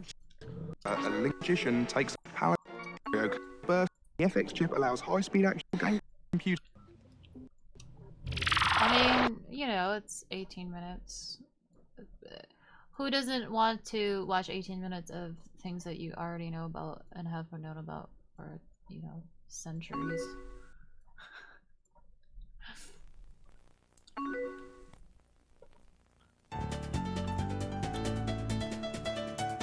Leave the cat alone. Just leave the cat alone.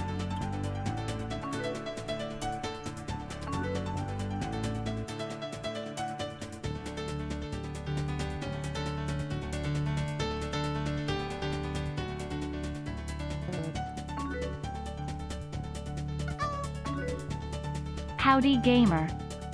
Howdy. Thank you. Thank you for the bits. Welcome to the Common Sense Cat Care video series. My name is Pat Kansor, and for the last 14 years I've... He has so much space between like his nose. Like he doesn't have a lip. This is like too much space. This is too much mustache space. It's too much. been involved with various areas of cat care. When I first started out, less than half of the household pets were cats.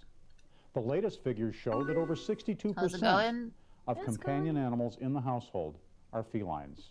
There are many reasons for this. Mostly question, home, constant artificial, bathe your cat. First, stimulate away from the kitty, and you clip the claw. Okay. You press on This the makes me pad of the foot. nervous. I can't watch it. It makes me nervous. Look, it show representation of amputation injuries. Oh my god, why? What? Oh no. Oh no. Oh no. Oh no. I'm just looking at the oh god. Oh no. Oh no. Oh no. His fingers is gone. Oh no. Do I press play? I mean, you guys saw this. Look at this. Look at what's happening down here. Yes. Oh dear. Why is he barefoot? What is that? I'm sorry. I'm sorry. I'm sorry. I'm so sorry. I'm so sorry, but if you're mowing the lawn barefoot, you deserve to get your foot chopped off. You simply deserve it. Okay? Why are you doing that? Nobody fucking has ever done that in the history of ever, unless you wanted to lose your feet. Put some fucking shoes on, you weirdo. Why is he walking like that? It's a bad idea. Like the idea to go out and mow the front yard barefoot. Yeah! Why is he slapping those stompers around like that? Look at that shit. Look at that. Whack! Whack!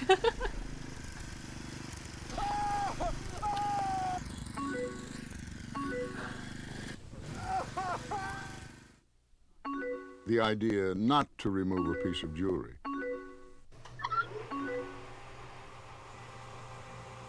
Ooh. Satisfying. Or the idea to... This is good. Did we watch this on stream? I think we should watch it on stream. Should we save it for Halloween? Do we save it for Halloween?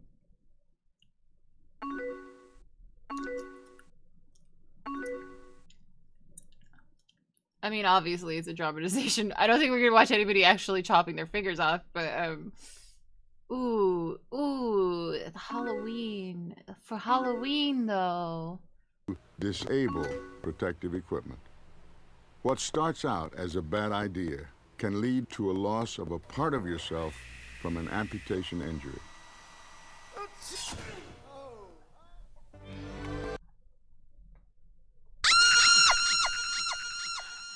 I'm putting it on the Halloween playlist. I'm putting it on the Halloween playlist. It's perfect. We're almost into Halloween. It'll be good. That is good. That's good. That's a good one. I like that one. No spoilers. No fucking spoilers. Okay. Good. Love that. I'll have to look at this channel. This is a new channel to me, I think.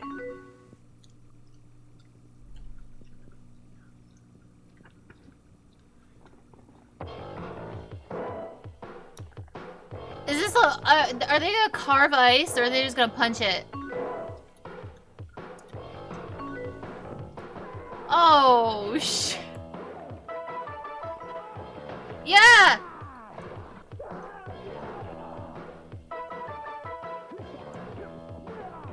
What was that?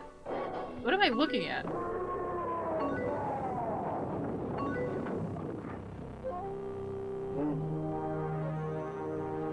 Who drew that?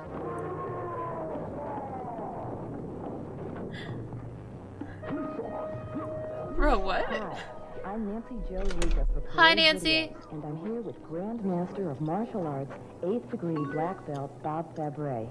What are we seeing today, Bob? Nancy, you're going to be seeing the most... If you want to watch that last video, you better fucking watch Zone House for the next month, asshole. exciting demonstration of karate breaking This is why I gotta stop doing these streams on Tuesday. techniques ever put on video. That is exciting. What are we seeing now? Later today, I'm going to attempt to break 1,000 pounds of ice. Now that I can't wait to see. Well, this is the first of the... Because I don't want you fuckers coming in here later, you know, on a Wednesday, you know, before Halloween, and then being like, I remember this one. Oh, this one's really funny. Shut the fuck up! Shut up!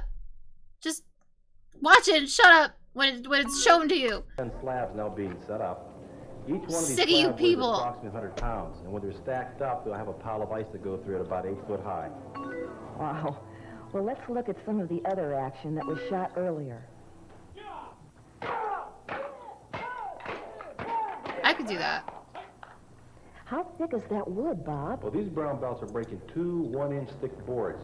Let's look at it again, Nancy. I could do it. I'm 100% confident that I can do this. Brown bricks. Wow. Are those kids breaking boards? Yes, these are the Pee Wee brown belt and black belts. By the way, they're breaking the same wood the adults use. Unbelievable. Now, this is my wife, Kathy. She's a 5th degree black belt. She The other kicks women my in ass her every shop are day. breaking 2 boards at the roundhouse.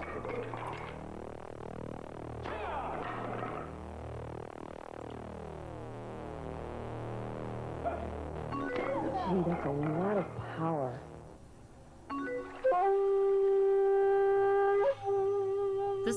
That was the best animation I've ever seen in my life. Bob, you are the world's champion in breaking ice. That's right, Nancy.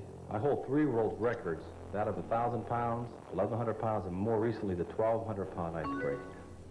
Today I'm going to attempt to duplicate that 1,000-pound record. Fantastic. Let's go back to the action. Nancy, these are the junior brown and black belts. They're breaking wood and cement block with a variety of techniques.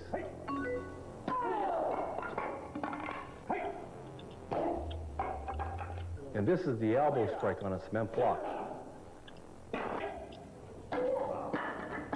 Now there's discipline.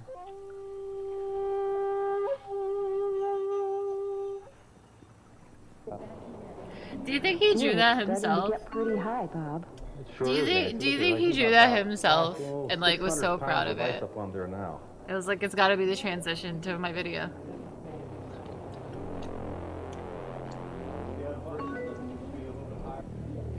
What are we seeing now? You're seeing a foot of concrete. It's going to be broken to flying sidekick. You need to make it even more sensational and dangerous. This concrete's going to be lit on fire. So in other words, It's gonna be lit on the viewers fire? should not attempt this at home. Definitely not. No viewer should attempt any of these techniques that are seen on the video.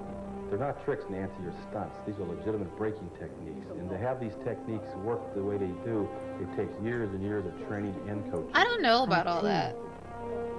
I still feel like it's Ray pretty Sutch easy. He's a former United States coach. He'll be attempting to do this break.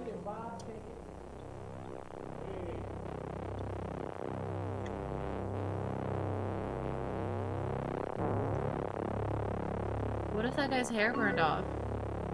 What's he doing now, Bob? That's more And dangerous. He's getting ready mentally, psyching himself up, preparing himself for this break.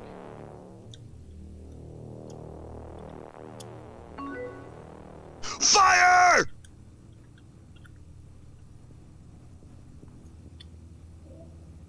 He never does it.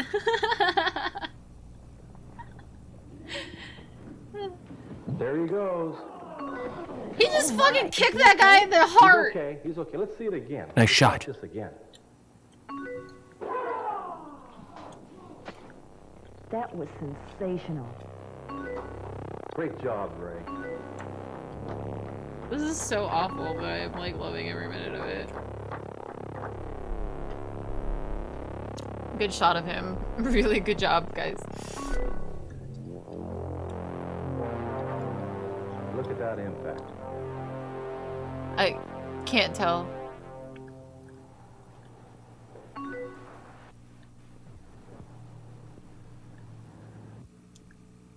I don't need this warning. Happen out here. It's a very dangerous technique.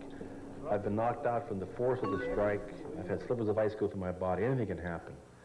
Here I am being prepared for the break. You know, karate is a photopsychic experience. I constantly have to picture myself breaking the ice. Why am I not surprised? Now, as I get ready for this break, the only thought on my mind is the ice. It's 1,000 pounds of ice sitting out there waiting for me.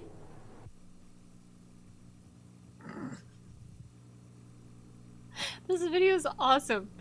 Holy shit. Look at this guy. Look at this guy. Okay, look at this guy. The guy who's going to go massage the shoulders. He's like, do I do this? All right, I'm in. And then he's like, I gotta commit to this for a while. The only thought on my mind is the ice. Look at him. Watch It's him. 1,000 pounds of ice sitting out there waiting for me. He's like, all right, I did it once. Okay, good. Now I got, all right, do I do it again? I'm gonna do it again. All right, okay. Now's my time to shine.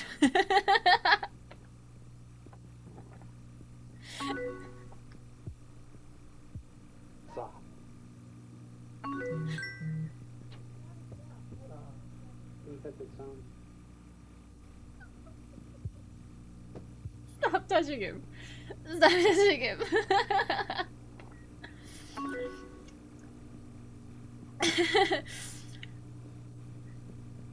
Please, let's just stop it.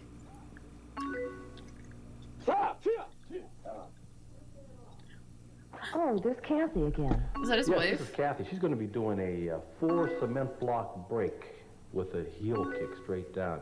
These blocks are 1 inch thick and there's 4 of them.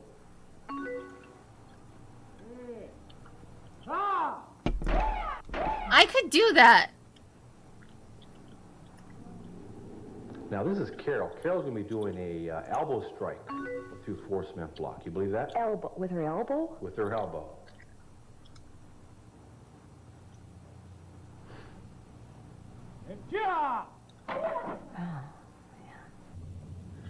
There's another view. All technique, not I power, think it was like, technique. yeah. Shit. Mike, he's a senior instructor. Mike's going to be doing a bare knuckle punch through 4 cement block. Oh, that's gotta hurt. Oh, only if you fail. Yeah.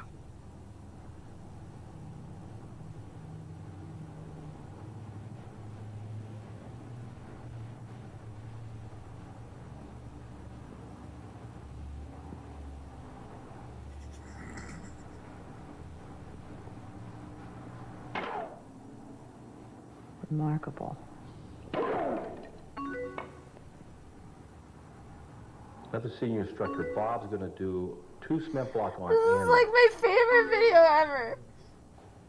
I don't ever want them to hit it. I don't ever want them to hit it. I just want them to keep. I just want them to keep lining up the shot. Just gotta line up the shot.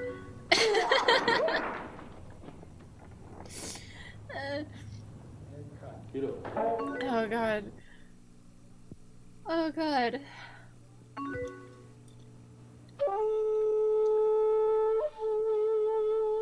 She said 10 to 15 minutes. Okay, you want to give us the high sign when you're ready? I need to edit these videos just to make them funnier for me. Tell them to bring it in on the right side because this side's dry. Okay. Ice warm-up time. This is Kathy breaking a block of ice with a back kick. She's probably the only woman who ever broke ice with a kick. That's the power of the kick. Dawn's going to go through 300 pounds of ice with an elbow. Isn't that beautiful? Don put his whole body into that. His soul almost fucking left him. And I want to do a little bit of a sensational break here. This is a block on fire, 400 pounds of ice on fire. Now the reason it's on fire is to try to break my concentration. So I actually pit myself against concentrating against the fire. It's giving me a headache, but I love it. A little bit of ice warm-up. Oh my god.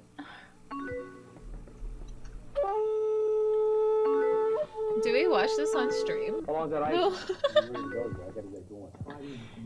Do I save the grand finale? There's 13 more minutes. There's 13 more minutes of this. And I'm like, I genuinely love this. Oh my god. Oh my god. So we can't. Yes. Oh, I'm gonna put it on the list. We'll see. We'll see. We'll see. Holy fuck. How am I not Many of subscribed to this channel? Do they not upload regularly?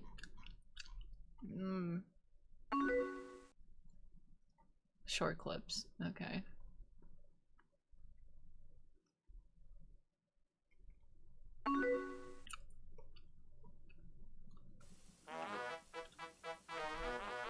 Times I'm ready for a funky 90s soul. Getting up and swinging to an oldie is great. But a sophisticated groove finds where music met its fate. It's getting better and better all the time, but check your roots and you might find sometimes the rhythm's just too much. And dancing's even better when you touch.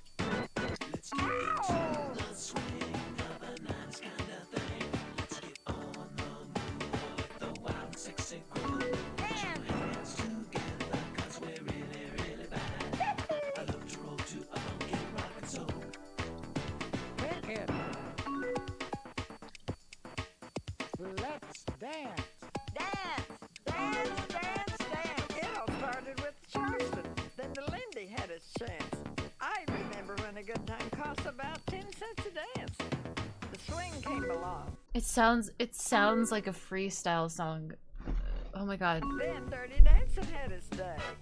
Now everybody's getting down. They're gonna funk their lives away.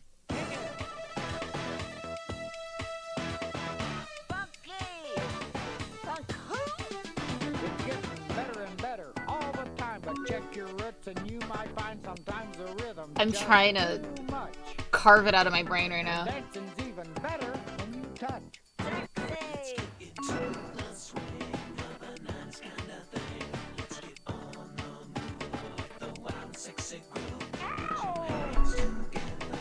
Hold on.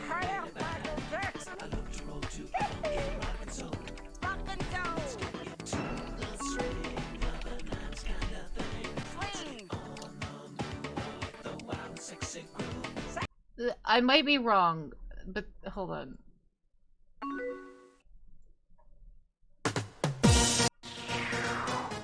No. This part. Hold on, wait.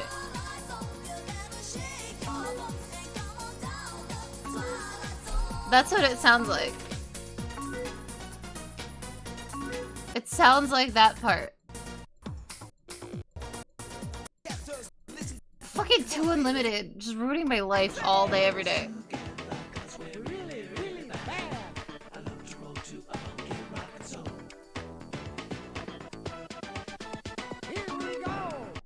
Oh man. Well, that was good.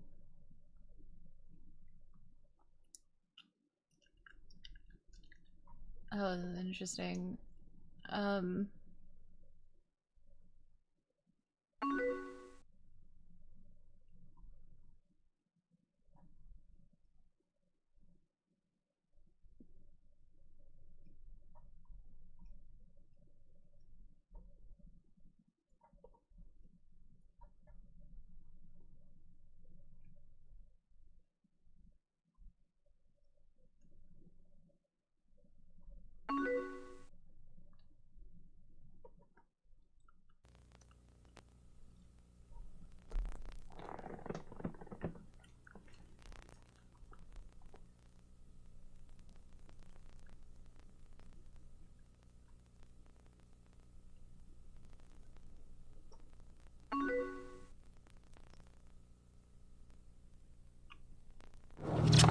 Thank you, Rowan.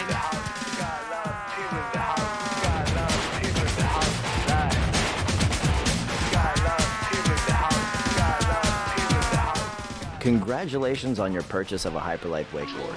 We take pride in building a quality product which has been tested extensively by Hyperlight team riders. In this video, we are going to quickly cover some key points on equipment, then dive right into all the basics you'll need to get started. So kick back, relax, key the remote, and let's get ready to ride.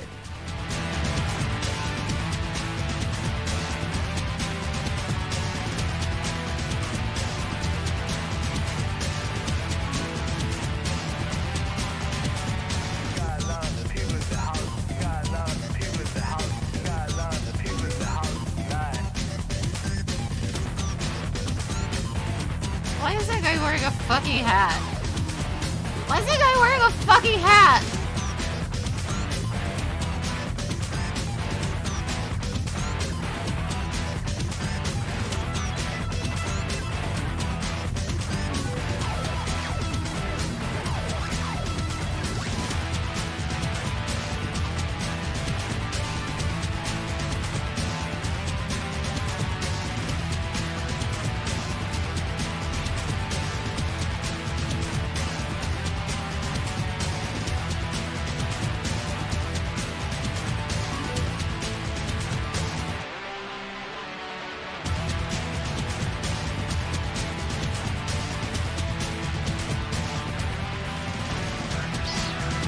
How long does this go on? Hey, I'm Sean Murray. Hi.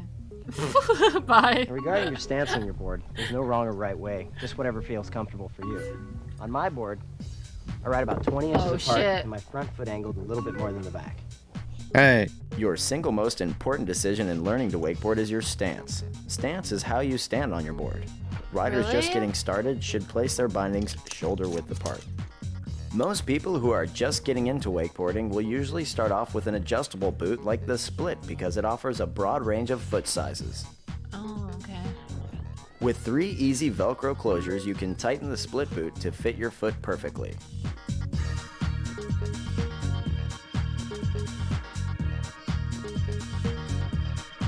And then when you break your ankles, you'll be wearing For these beginner on to land as recreational well. riders, first determine which foot forward you prefer. If you're not sure, have your buddy nudge you from behind and see which foot you brace yourself with. This is your stronger foot and should be toward the tip of the board. You will find it easier if your back foot is in the far insert location at the 0 degree setting. The front plate will be a mill forward. Botched though! I botched that one! Oh, that's a botched job! Accurate weight. Always recommend riders wear. Remember 2 things. Your knees should be completely shut until your heels touch your rear, and your elbows should be relaxed and straight. How to get up? You can ride around white legs. You guys have way too Have that if you're going faster. much leg position that you. So I pretty much just gotta point the board in the direction that I want to go and steer with this handle and the toes. You brother. side, cut a push down on your side of the wake. Maximum jump. Now go. I'm glad it's over. I'm glad it's over. I'm so glad. How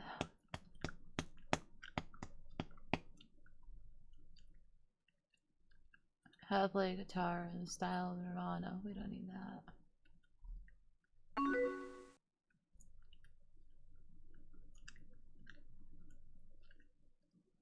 What the hell is this? Oh god. Championship Sports? Oh, I don't care about sports. Who cares about sports?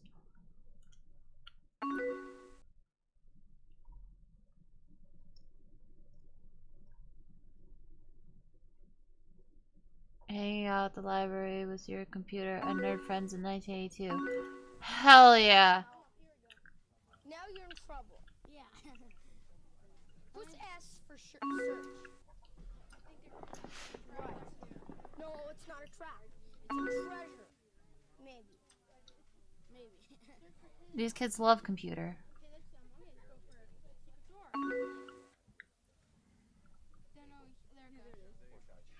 Okay, what about 3 over? 3 down. Do you kill that one? Animated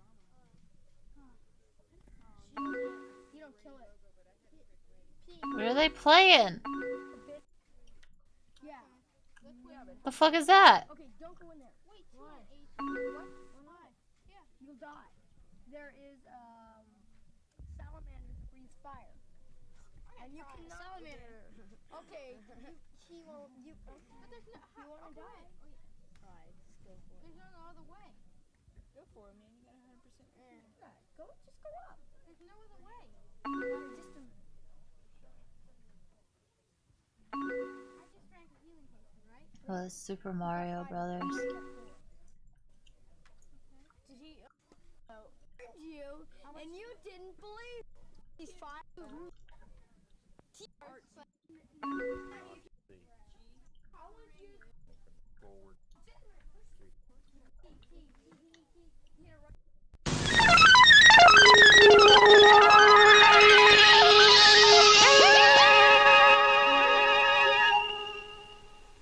Cool intro.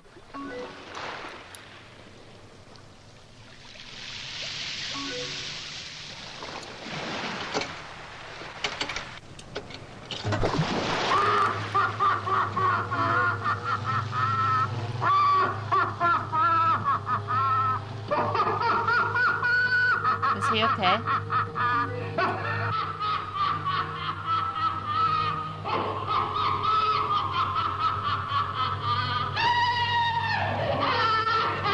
Is this for Halloween?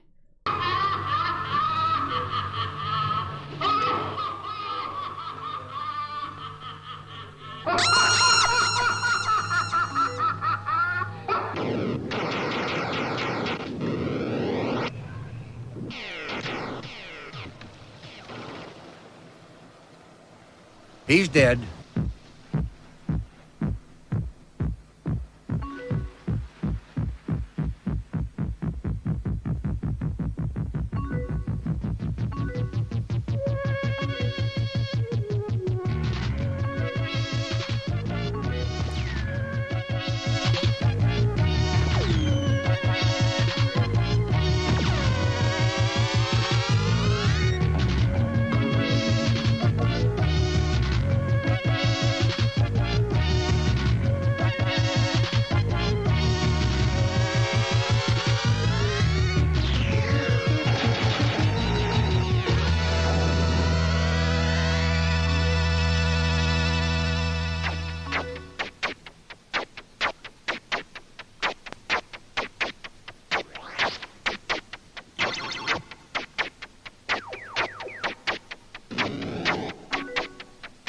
If I've had a rotten day at work, or I'm in a bad mood, that's the best time for me to play video games. Because then I take it out on those little so-and-sos like nobody's business, and I cause absolute destruction on that screen. Because I like to kill, but I can't kill in real life. Because my mum will be mad at me. Interesting, possibly exciting game. It's not a pin table. I mean, it is a rather complex television set with a load of little logic board or programming it. Very good fun, a bit like a sort of TV tennis, a slightly more exotic example.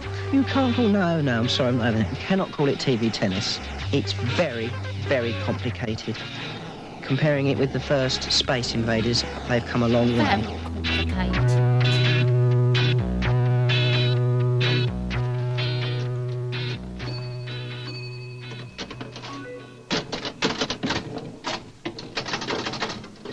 Pins to me, though, are just the Paramount amusement machine. The videos, I think, are a good... No, not a very good second, but a second. I think Other you need, machines like food machines and that house. just sort of shrink to insignificance. Yeah. But I think Maybe, pins like, a are good the oven. lords of the amusement machine.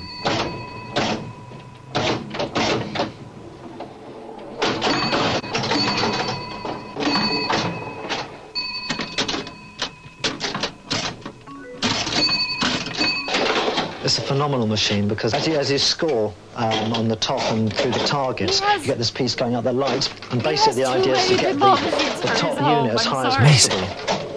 It's also a good game. It's got 5 bumpers. It's got a very unusual flipper design as well, with the 2 flippers and a piece in the middle, and a drop target, which is quite unusual at the time it came out. Yeah, and you've got targets on motors as well. And if you hit both of them, it puts the top target, which is in the middle, up.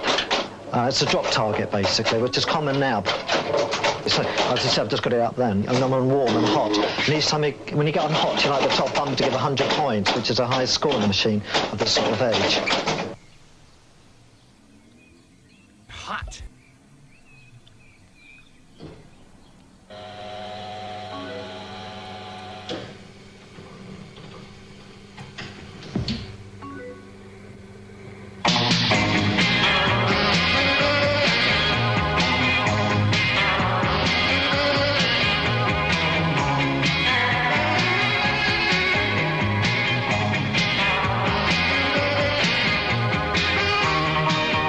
Collectors vary a great deal.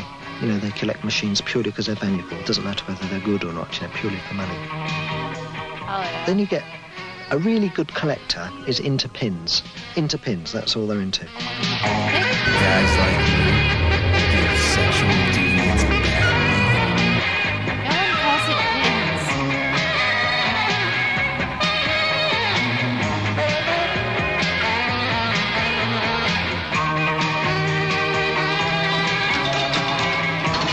These are fire, though. Put a shirt on. Put a shirt on! Oh, God. Up at the Broadway itself, at Tooting Broadway, you've got the Lots of Fun arcade. It still is. Even to this day, it's called the Lots of Fun. And it was lots of fun to be in there.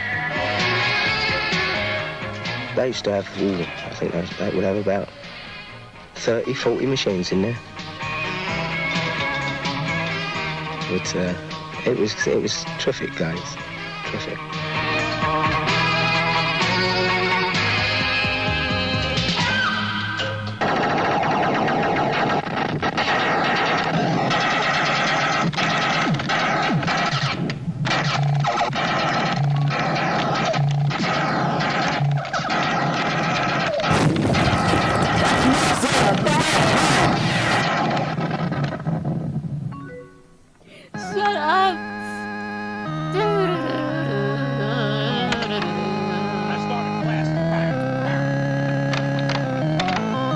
I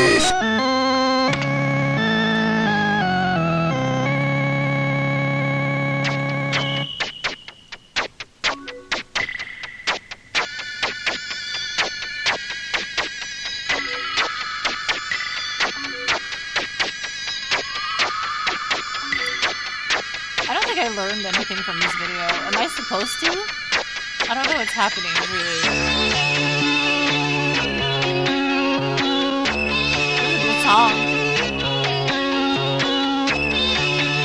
Yeah, I like the music and everything. It's great.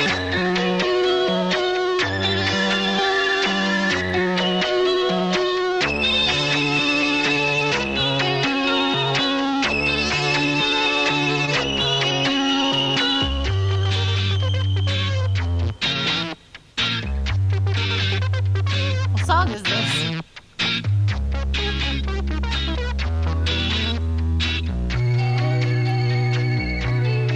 Videos have suddenly arrived out of nowhere. Pin tables have got a history, you know, they go back in time. You can I never can't just see destroy shit, my something guy. out of history. Instead of having a normal scoring system, you gamble on the horses. Whichever horse gets to the finish first wins, and you get a certain number of replays according to how you've positioned it. On to another machine. Again a Williams 1958, again a wooden railer, more conventional, but this is before the normal type of digital scoring. So here we have it scoring in lights and the cool Williams tables for that reason. 1964 World's Fair, rather unusual with a spinning feature that not only puts out certain numbers, but also lights other features as well. For Williams, hitting certain bumpers advances the arrow right or left, which again lights various features on the deck. Now on to Williams 2-player. Again, the animated backflash. This time the puck moves that way for first player, that way for the second player, and again you get a number of golds. So not only do you get replays on the score, but also replays on the goals. Another machine with a rather unusual backflash. There's Williams Expert. They're obviously getting jealous. It's a rather interesting Bally 4-player this time. Bally have always been known for the innovative. It's so scary. They're rather unusual ideas and very progressive concepts in pinball design, which I can just illustrate to you. It's this alligator gate. When the ball's in that area, you press the button, it pulls it down, and various scoring features work from there. Here we have a classic machine from Bally. Very, very powerful artwork, as you can see. To get a ball in. Was this an intentional choice to just like make the music and sounds completely drown out this man? Like, cause I love it. I genuinely love it. Are you there? Mystery to the whole game. Being interrupted again.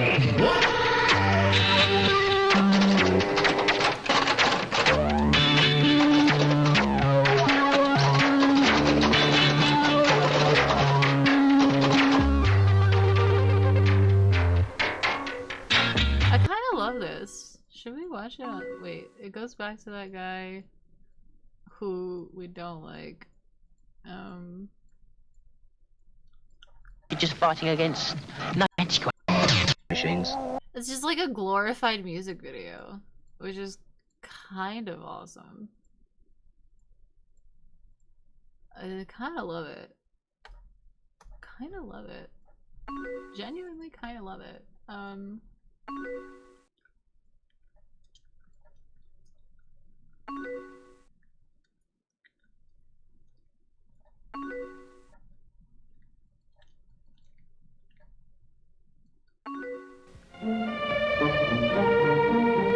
Ultra cool.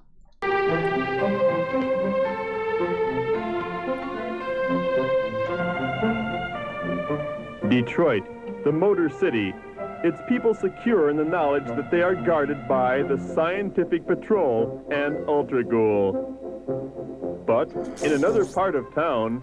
Hey, honey, why don't you make us some hot biscuits in that new microwave oven I bought you? Okay, I'm way ahead of you, darling. They'll be done in 3 minutes. But what's this? a radiation leak, and it's bathing one of the biscuits.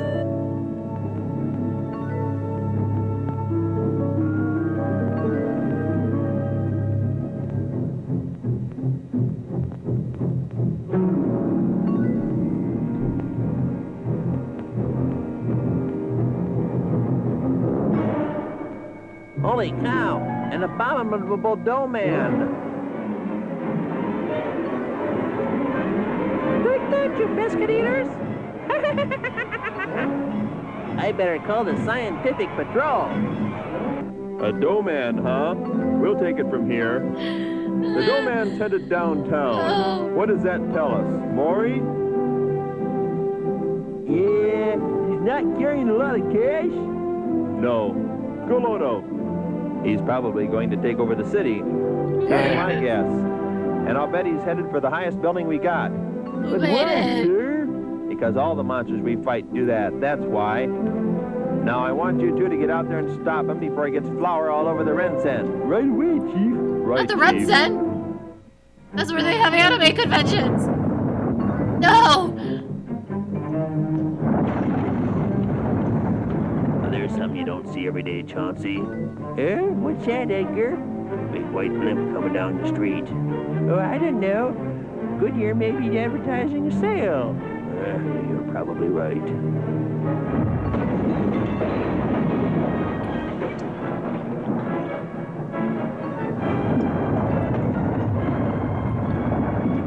Look, there he is. And he's picked up that building. Yeah, you. Put that building down. Maury, come back. I'm enthralled. I'm warning you, pal. You better put that down or you're gonna be in big trouble. I don't want to be in big trouble.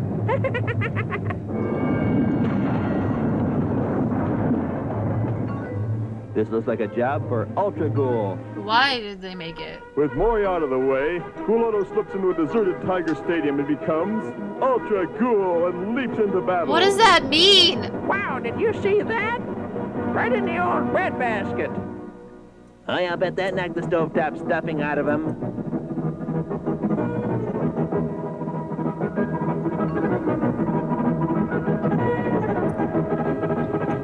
Look, the dough man is kneading Ultra Ghoul to death. No, wait, he's broken free.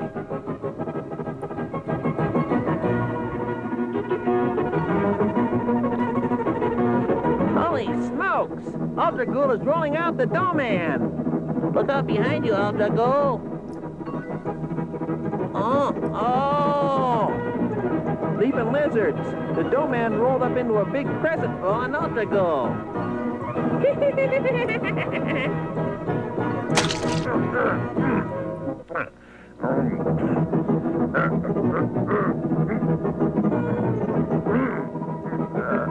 That's it. Just look at that, folks. Ultra Ghoul has opened up with his famous Bio Beam.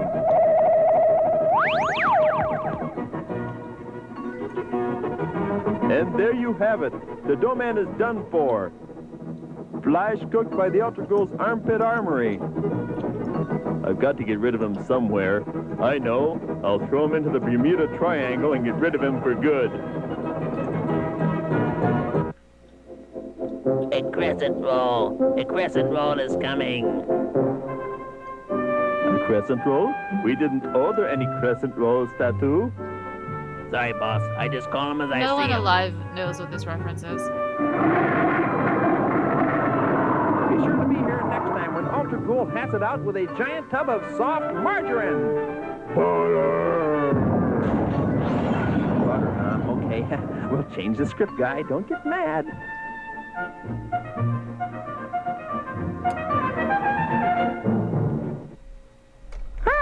Oh, that was horrible. That was awful. I've seen better cartoons on a bubblegum wrapper.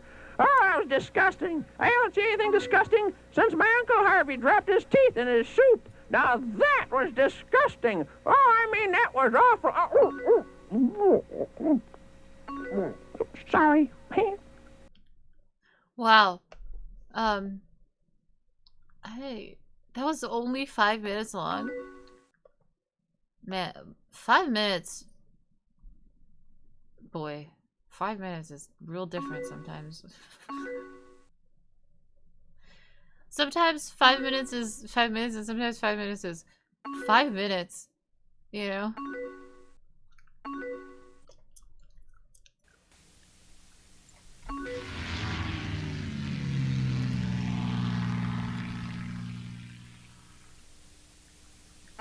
Jizz. Tuh.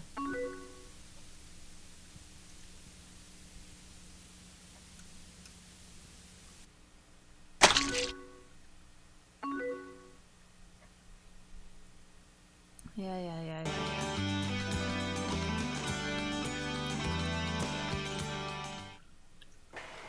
Once upon a time, after people graduated from school, they found a job and stayed with the same company until they retired. Work isn't like that anymore. We can still expect to spend 40 or more years of our lives working, but now most people have many different jobs over their lifetime. Experts predict that people starting their careers now I don't want to will have get a 8 job. to 12 different jobs before they retire. How will this What do I affect do? you? What do I do? I don't want to go back to work.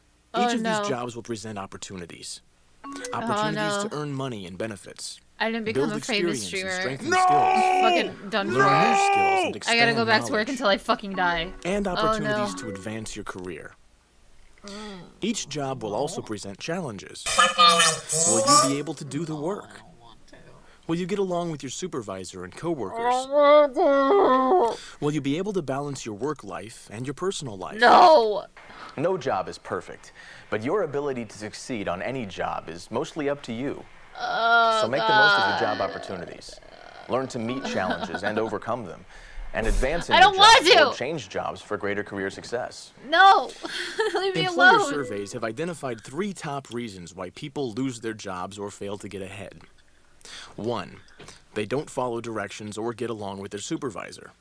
2, they work too slowly or make too many mistakes. And 3, they're dishonest. Let's start with number 1. Getting along with your supervisor is critical to No, your success you're on not the gonna job, make it. and following directions is a big part of it. I don't Let's want to do consider these that. options. Looks like it's gonna be a great day. Not too hot, not too cold. Yeah, but it'll sure beat the rain we had yesterday. Mrs. Johnson in Maple Bluff wants another spruce tree in her yard. So take one of those 4-foot B&Bs and get to it first thing, before you head over and do the Taggart job, okay? Okay, boss.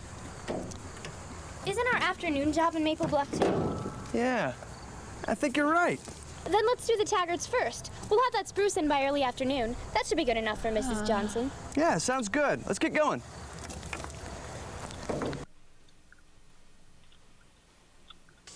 Looks like we're about done here. What do you say we pack up and go get some lunch? Yeah, I'm starving. Hi, this is Martha. Where are you guys at? Mrs. Johnson called this morning. She said you hadn't showed up yet. Look, we're just finishing up at the Taggarts. We'll be right over after lunch. But I told you to go there this morning. She's got an outdoor wedding this afternoon. That spruce has got to be there. So forget about lunch and head over there right now. I'm really sorry, Jamie. We'll take care of it right away. We are in so much trouble. Come on, get in the truck. Martha may have thought she was helping need a Jamie tree by for my reorganizing the outdoor schedule, wedding. but she didn't have the big picture. If you want to keep your job, be sure to follow directions or No. discuss your ideas with your supervisor before you Shut take up, action. Doug. What does that But there's more fit? at stake here than just keeping your job. In today's job market, you need to think ahead. Hey, Aw, man. Hi, I was wondering if you might have a few seconds so we could talk about my future with the company. Could we schedule something? Well, I've got some time right now. Why don't we have a seat? I really enjoy working here, and I hope you're happy with my work. Yes, I am. You're one of my best employees. I'm glad to hear that. Hey, I was curious, is there any way I could move ahead in the company or get a promotion? Let's see, I'd have to talk with one of the owners. I was also curious about seeing if I could become a certified master gardener.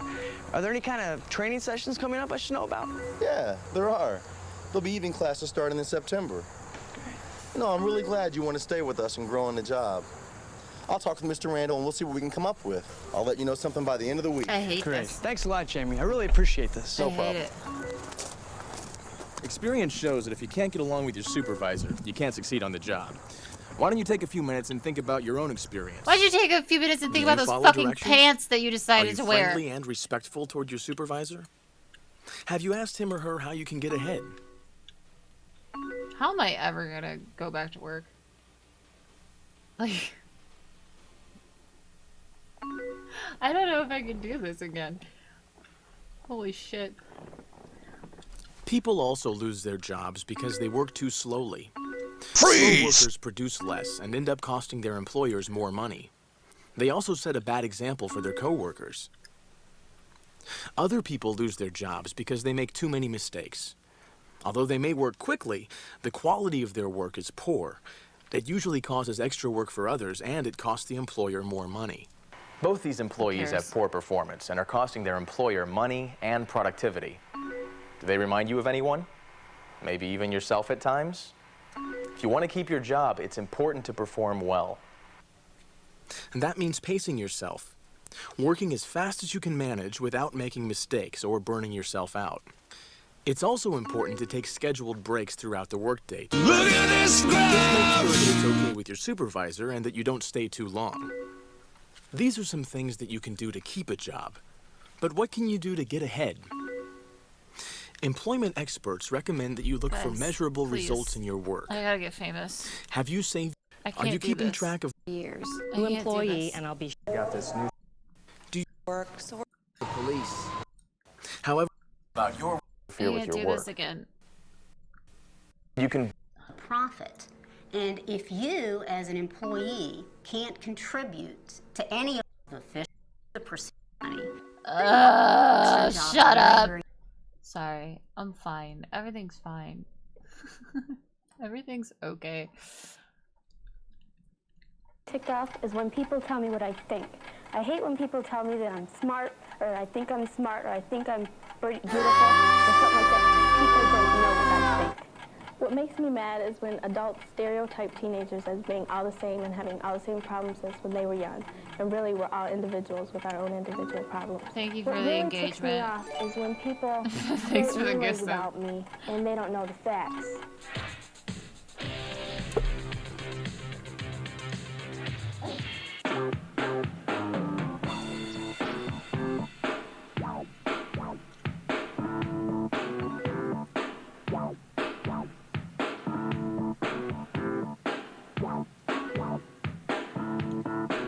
Is that a guillotine? Whoa, dudes.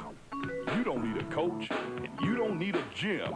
Just lace up your sneaks and head for the streets for some hot summer sports.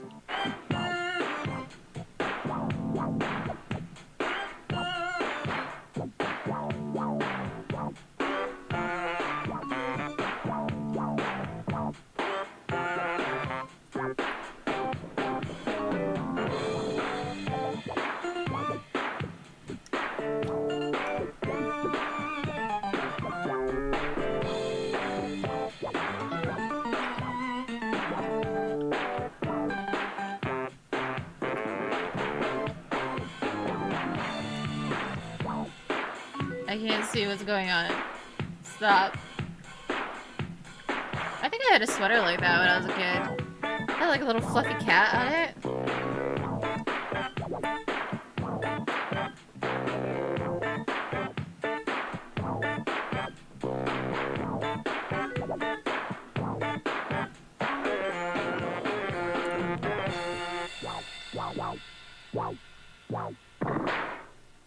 He did it.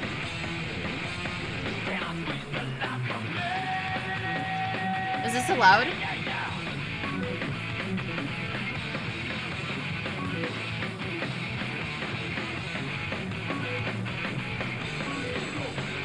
Oh, fuck.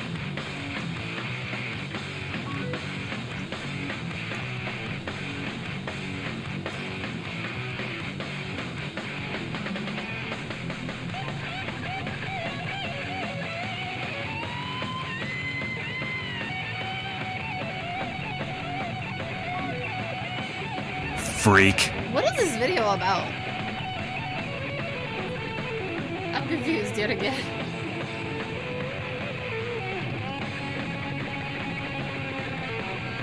shorts? This is a fried ankle. It should be put in with the fried ankles.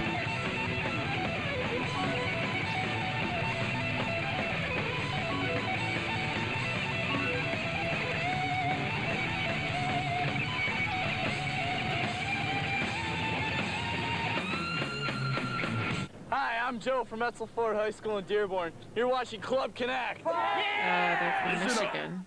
This is an Emmy. Makes You sense. can't put it on a rope, and you can't hang it from your wrist. But every year, the folks who make TV in What's Detroit this Michigan fight content? like I hate cats it. and dogs to win a truckload of these. Seriously, in this year's competition, Ken McMullen of South Lyon High School won a student award for It is excellence not for producing stupid. his public service You take announcement that about back. substance abuse. Way to go, Ken. Hey, my friend, got any Coke? Yeah. Listen, let me tell you a couple of things about cocaine. Okay. It doesn't matter who you are or what side of the tracks you're from. It's dangerous. It doesn't matter if you use it to be cool or if you think it makes you a better businessman. It does. It's I'm the best addictive and it's businessman. deadly. Using cocaine is, well, it's just plain stupid. That doesn't tell me why, though.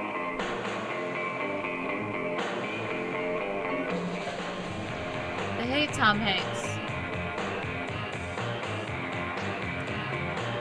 Am I supposed to be able to read what that says? Deadpool. Short Circuit 2. Come on the Rocks. That says come on the rocks. What does it say other than come on the rocks? Can anybody else read this? It says come on the rocks.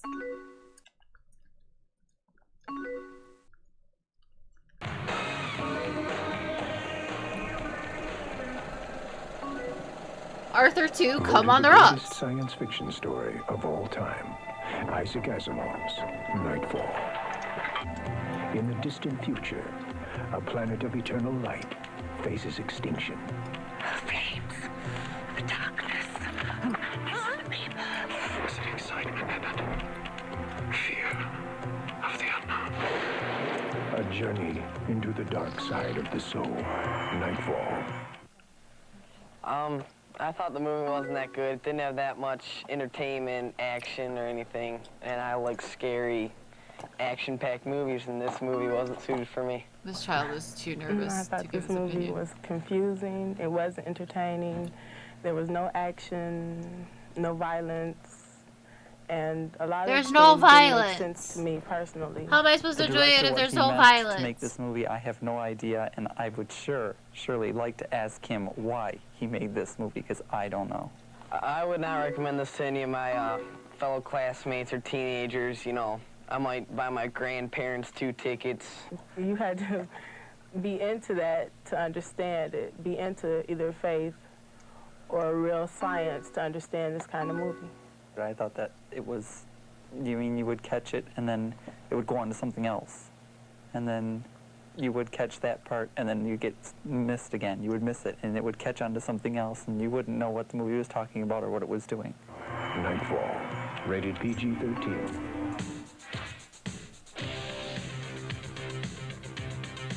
And the AV club of this high school worked real hard on this. Oh, we're doing oh, hell yeah! Let's go! It's party time, bitch.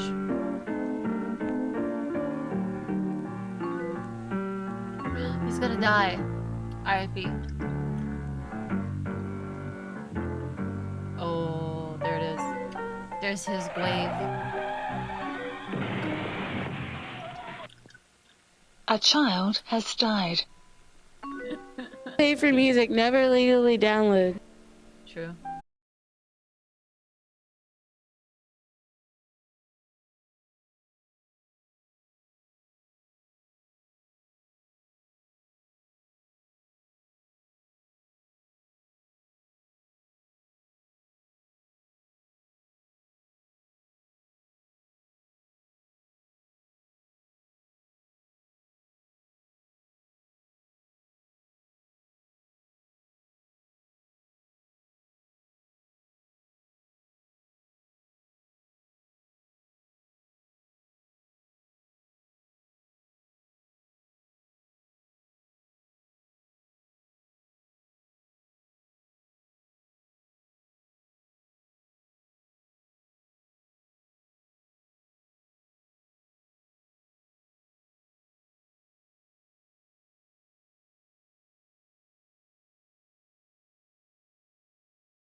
cars. I finally got through driver's ed with the high school, and I went to get my driver's license, and I was so nervous I threw it in drive and hit the parking cement block and forgot to put it in reverse, and the instructor said, just take it easy and put it in reverse. We went down to his bank, he cashed his paycheck, brought me back, and he said, yeah, you're good enough.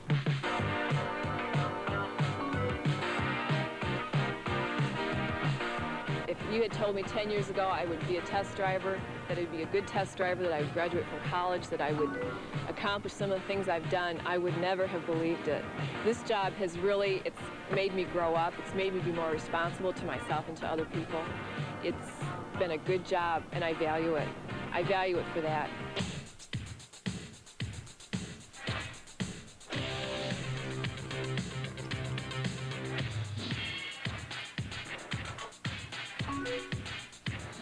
Hi, I'm Dr. Howard Schubiner, and today we're going to talk about acne. All right. Hi.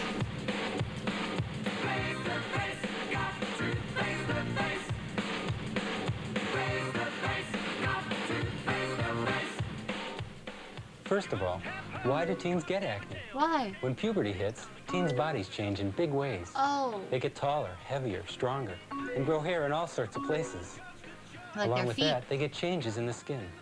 Your skin can get oily and greasy. We know cars need extra oil, but your skin doesn't. The oil on skin, coupled with a special bacteria that lives on the skin, causes those dreaded zits. So if you use grease on your hair, keep your hair off your forehead. And for girls who use makeup, look for makeup that says oil-free on it. Nerd if you alert. do break out, what can you do about it? That's good advice. There are a few don'ts. Don't panic. Most teens get some pimples, but it's usually temporary. Resist the impulse to pick at those zits if you can. Picking can cause scars. Don't worry about your diet. What you eat doesn't cause acne. Too much washing or scrubbing can dry the skin and lead to irritation. So don't overdo it with These are scrubbers fats. like these. There are a number of products that can help, and these are available without a prescription. Products like these have an alcohol base, and they'll help to dry your skin. Medication like these contains benzoyl peroxide, which is a drying agent and also helps to kill the bacteria that causes acne. Try these first.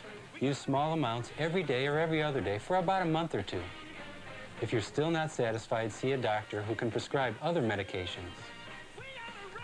We now know a lot about acne, why teens get it, what causes it, and what you can do about it. Unfortunately, we still don't know why the big zit always hits just before the big date. But we're working on it. Thanks, Doc. Do you have a question on a health matter? From acne to headaches to venereal disease. If you do, write us at this Venereal address. diseases. Club Connect, Box 56, Detroit, Michigan, 48277. We'll get you the answers you need. Filthy slut!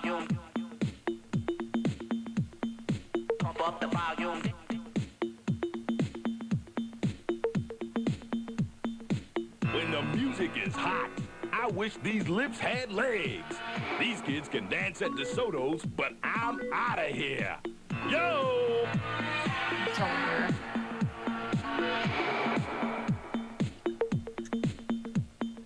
Pump up the volume.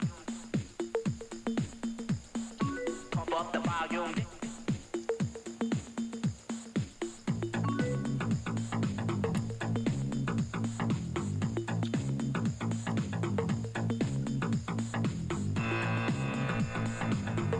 Great video. They did You're bad. all they could do. Ended a life. Oh God. Destroyed a family. Oh no! No, it's sad. Ah, it's a gun. I didn't want to see the gun.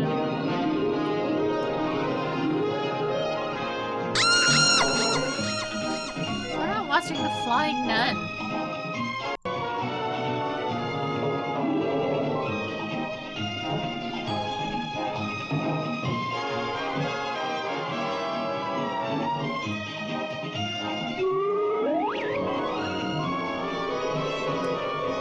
I can't watch The Flying Nun.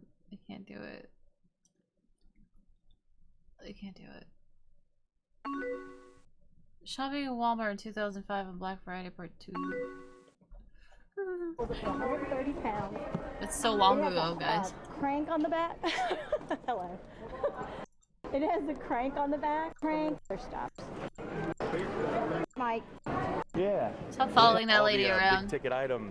Get some of the, yeah, we can check the return thing. Nice. So Hell they yeah. have hundreds of these things and they're gone. Crazy. What is it you're looking at exactly? We're one out at like 5 o'clock madness. Do the side of. I have any more. We have more. Sure, Brandon. For the kids. I think. Sexy stuff. Thanks, Walmart.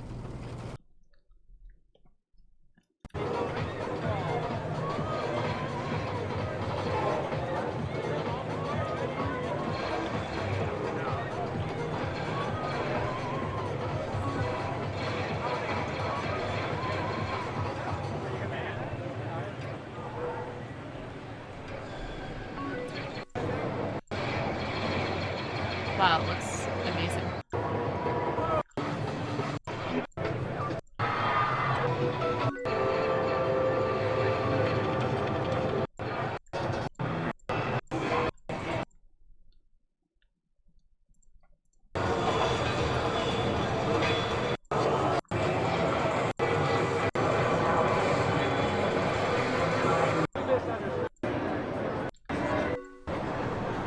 This is only nostalgic for the fact that E3 used to like actually be a thing.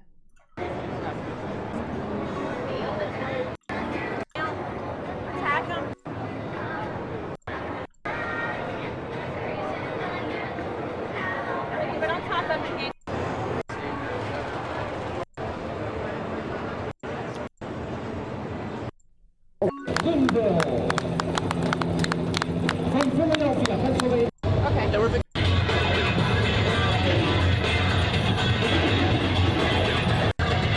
Propaganda.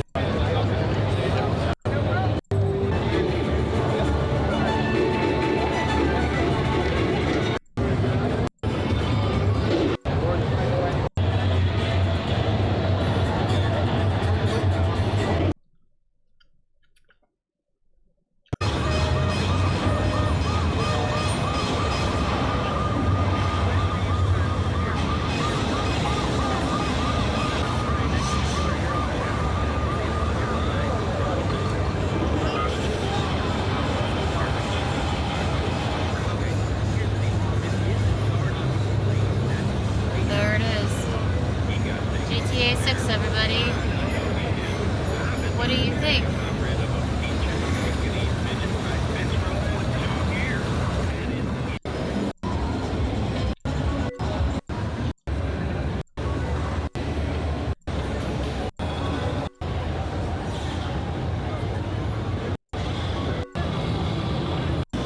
A rock star. If only you knew. 21 years later, you'd still be making the same game. Did you have any idea? The people won't ever let you leave. You'll be making that game forever and ever. And ever and ever and ever. And ever and ever and ever. And there will be no new video games. It'll just be Grand Theft Auto. Always and forever. Just Grand Theft Auto. More Grand... Oh, then all the cars are going to be stolen. There's no more GTA.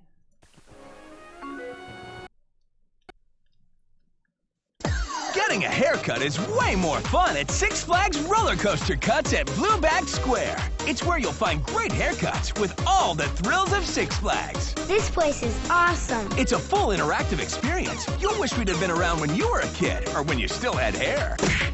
One back. Visit us at rollercoastercuts.com or come Do on I in get the haircut on the roller coaster? to Roller Coaster Cuts at Blueback Square. We're open every day. More flags, more fun. Let's go to let's go to Six Flags, get a haircut. I thought it sounds like a good idea. Electric Circus intro. What's Electric Circus?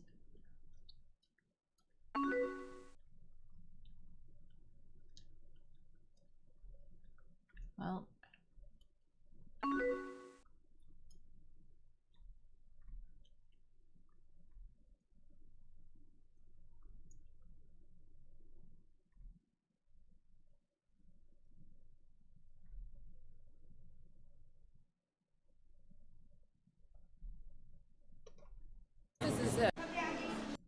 Toy outlet.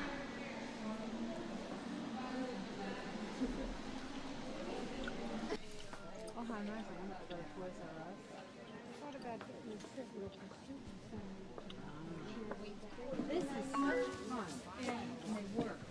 This stuff. Oh yeah. You get asteroids for $4.99. With 66 video games. Oh, they just the wheels strip. But it doesn't. It must not first because it's just better. They would say 60. These also. Even if you're opening it, if she did have one, she'd hide it. Goodness, right. I don't understand. Auction it off. They can't produce. They know the demand is that one. They probably would not have them anyway because it's in that way. We can bring them up.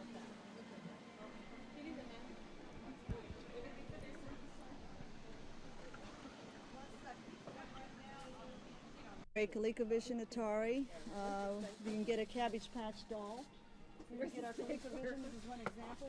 Give me the ColecoVision. $79.99. Look at it. It was $139.99. So if anybody gets a ColecoVision, they're going to get a Cabbage Patch doll. Sometimes you guys like to try to guess what year things are, and you're very, very, like, always very, very off. This is 1983. Like, you guys are always off. It makes me laugh so much, like, when we watch Price is Right, and it's like, everyone looks like they were, like, knee-deep in the 90s, and people are like, wow, this is crazy for the 70s, and I'm like, what are you talking about? I'm like, what are you guys talking about? This shit was 1996. Like, eventually, I believe that you guys will get it. I believe that you guys will become connoisseurs of, you know, picking up on trends. But like, some of y'all are way off. Like we watch Match Game 73, and people will be like, "That's a lot of money for the 50s," and you're like, "What are you talking about?" It says the year on it. It's not. It's not a guessing game. We know when it happened.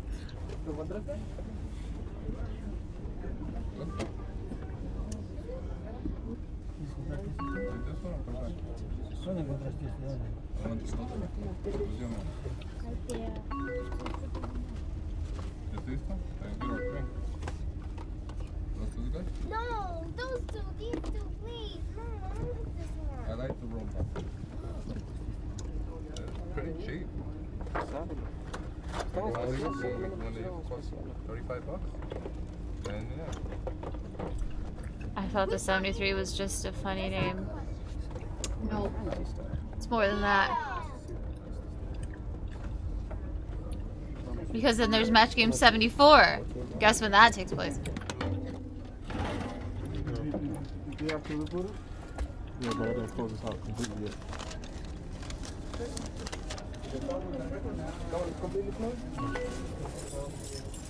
You guys are close. You guys are way close. No. Tomorrow. Oh yeah, you know what? I think well, I'm not gonna say it here either. We'll just wait until tomorrow. This is it. Ah!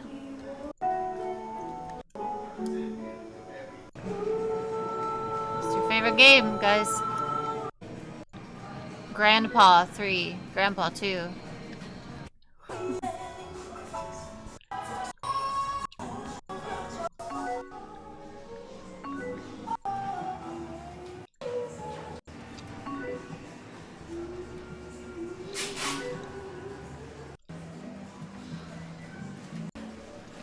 Man, they really want to make sure that you see that the Grand Theft Auto is popular.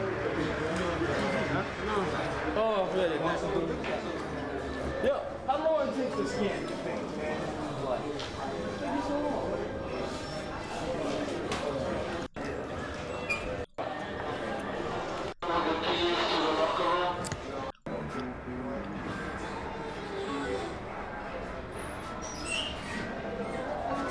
I looking at?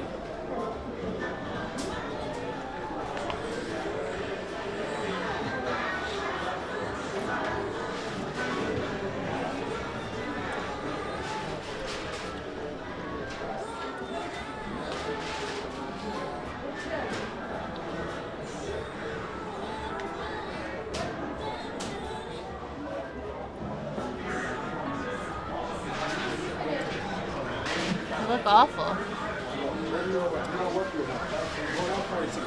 That's what I told you.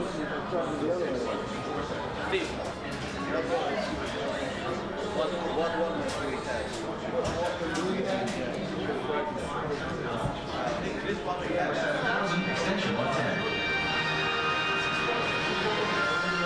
Is it the calculator that can play Tetris?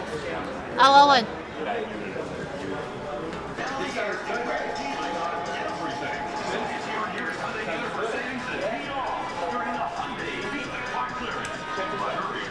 Very soon. Time's up. Available limited time factory cash rebates and launch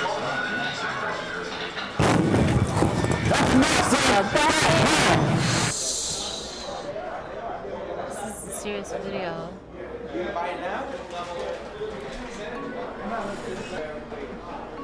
Well, by stereo.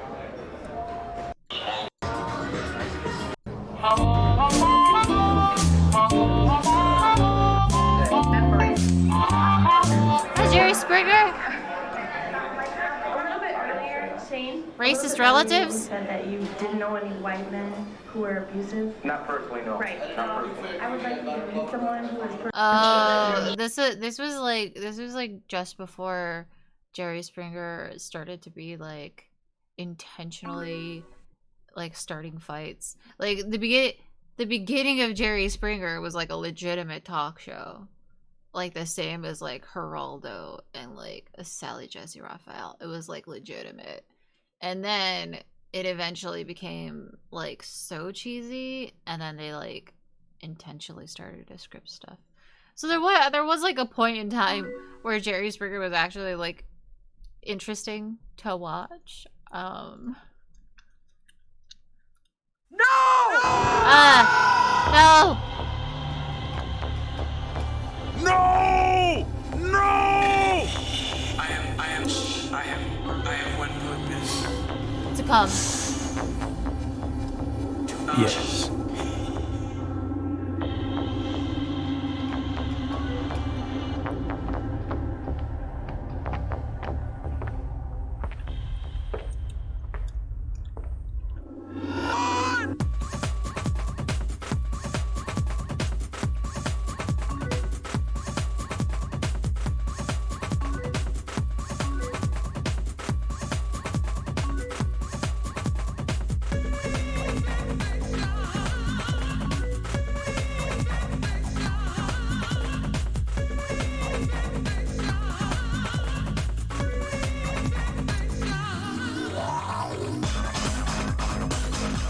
Hell yeah.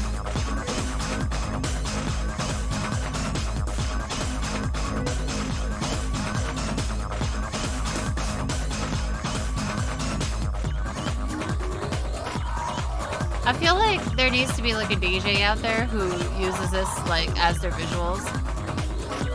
Because this is awesome.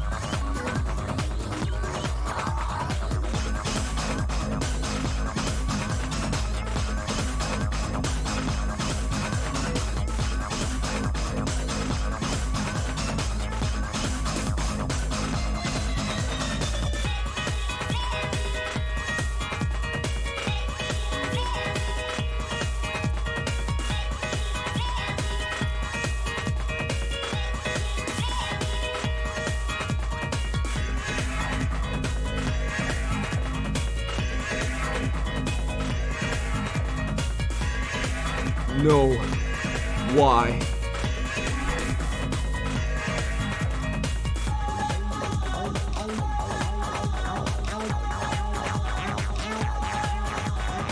Well, I'm still not sure what this is.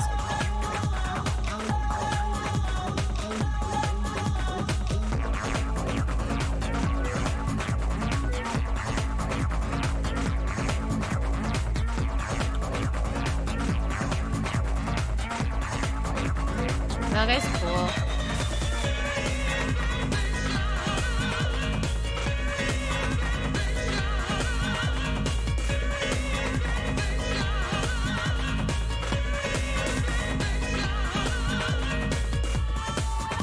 Don't do drugs?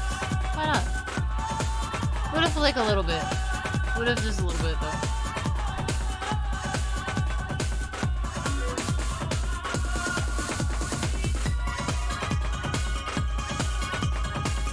Well, another 2 minutes.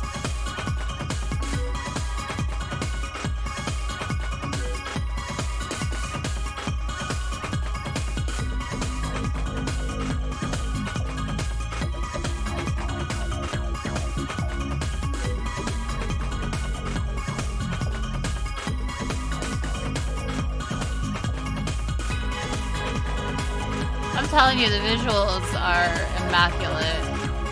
And I would love to see this recreated today. This is good shit.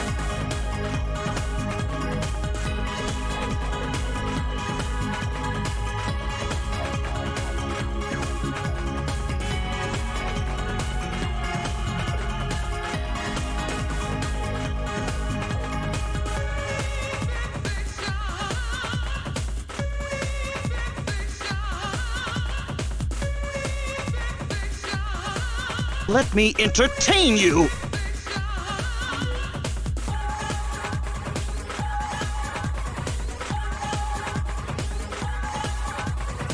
Hell yeah.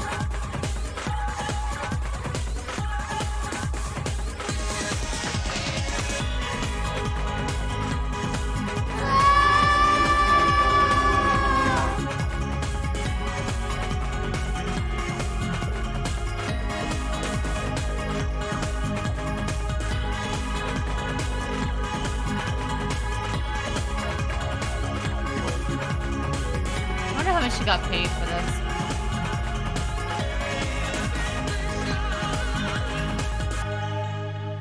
Nice. Fucking rad, dude. Fucking rad.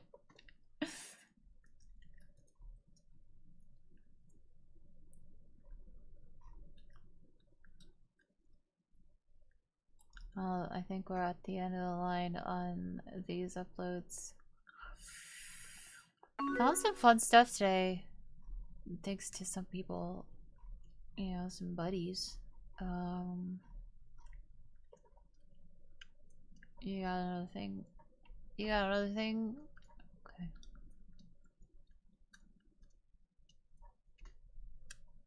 God, I want to watch these. I want to watch these so bad. I want to watch them. Whoops. Cheddar, mozzarella, Swiss, American. I love to eat cheese. Monterey Jack. The great cheeses of America are on parade now at your grocer's dairy case. I'll take them all. March on down and enter the great cheeses of America sweepstakes. You could fly free on American Airlines for life. Hell yeah.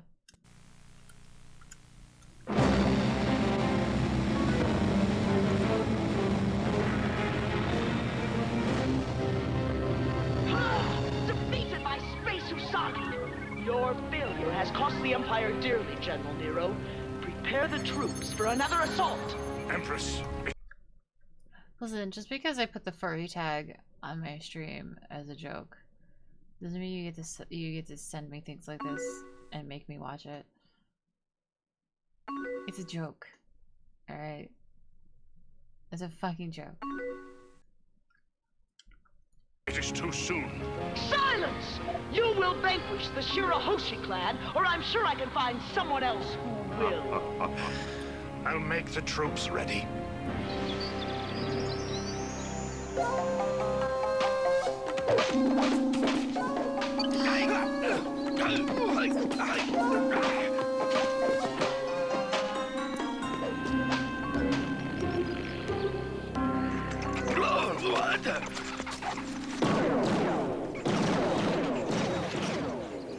Disease-ridden creatures.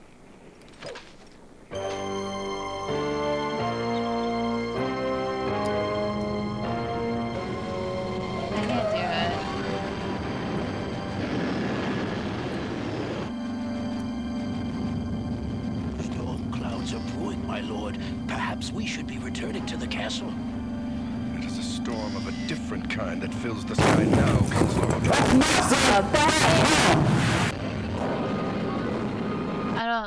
I don't like this. It's only 3 minutes long. I don't like it. Ugh.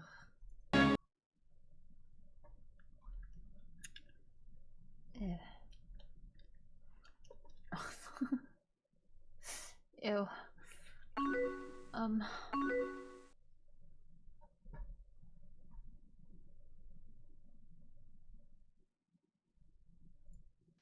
How Curtis Bennett eats a Reese's Peanut Butter Cup.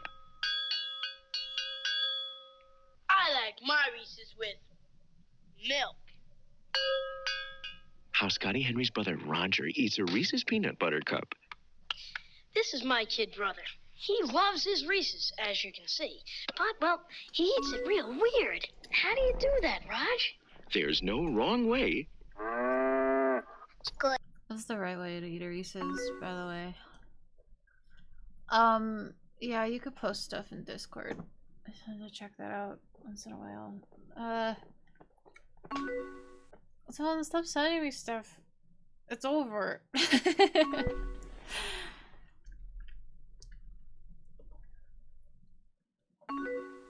What is this?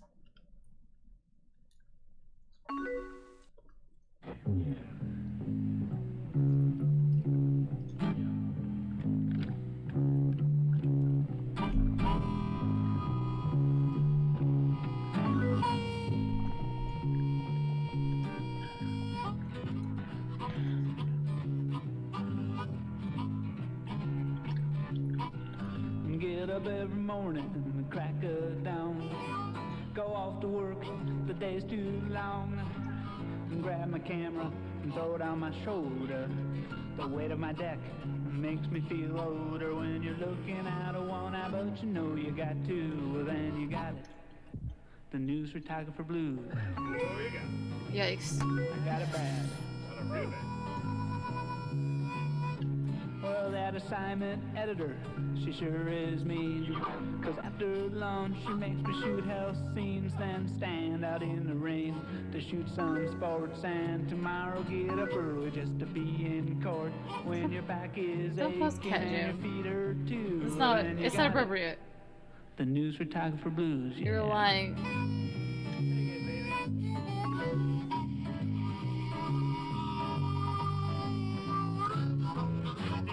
Blow, Danny, blow.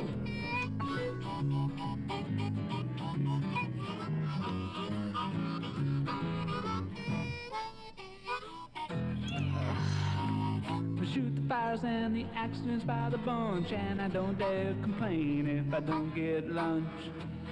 We're important, yeah, that's a claim, but on TV they only use reporters' names, yeah.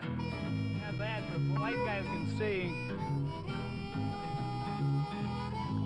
Well, maybe the photographers should quit, just go. Jesus. What else could you possibly have to say for another minute? Would pay, but it doesn't. Photographers are just a dime a dozen. So if you got the feeling that you'd like to be abused, yeah. If you don't mind being chewed up and used. If you like living like yesterday's news, well then you got it. The news photographer blues, yeah. Oh, baby. What do you think, Dave? Your shoulder sore? You got batteries for this thing? Yeah. I'm hungry. When's my break gonna be? I've been shooting since the morning. Any fatalities? Another barn fire? Come on. Yo, Dave's archive's popping off. 24,000 views? Hot damn, my guy. You get 30% He's more killing fries it. free. More fries. More fries. He 30% has a merch more store? fries free. Of course, Oh, we can't put hello? an end to all anxious moments, It's a good time. but we can help in the fry department. I'm not buying any of it. Sorry, Dave. I appreciate you. Who ever heard of staying at a beautiful Hawaiian hotel 7 nights for $399, including round-trip air? You have now.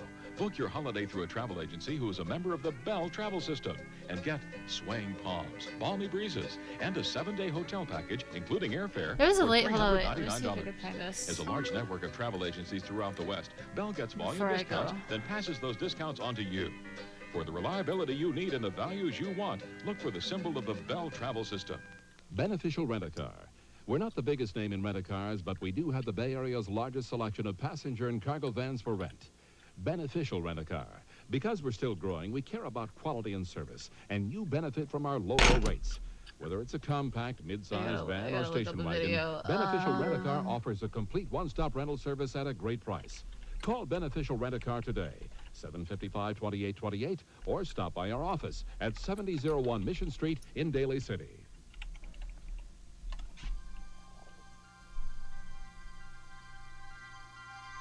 There are many things you have never seen nor heard. This will change your experience. Did we ever watch this? Introducing the Fisher Audio Video System. I have watch time on this, and I don't know why.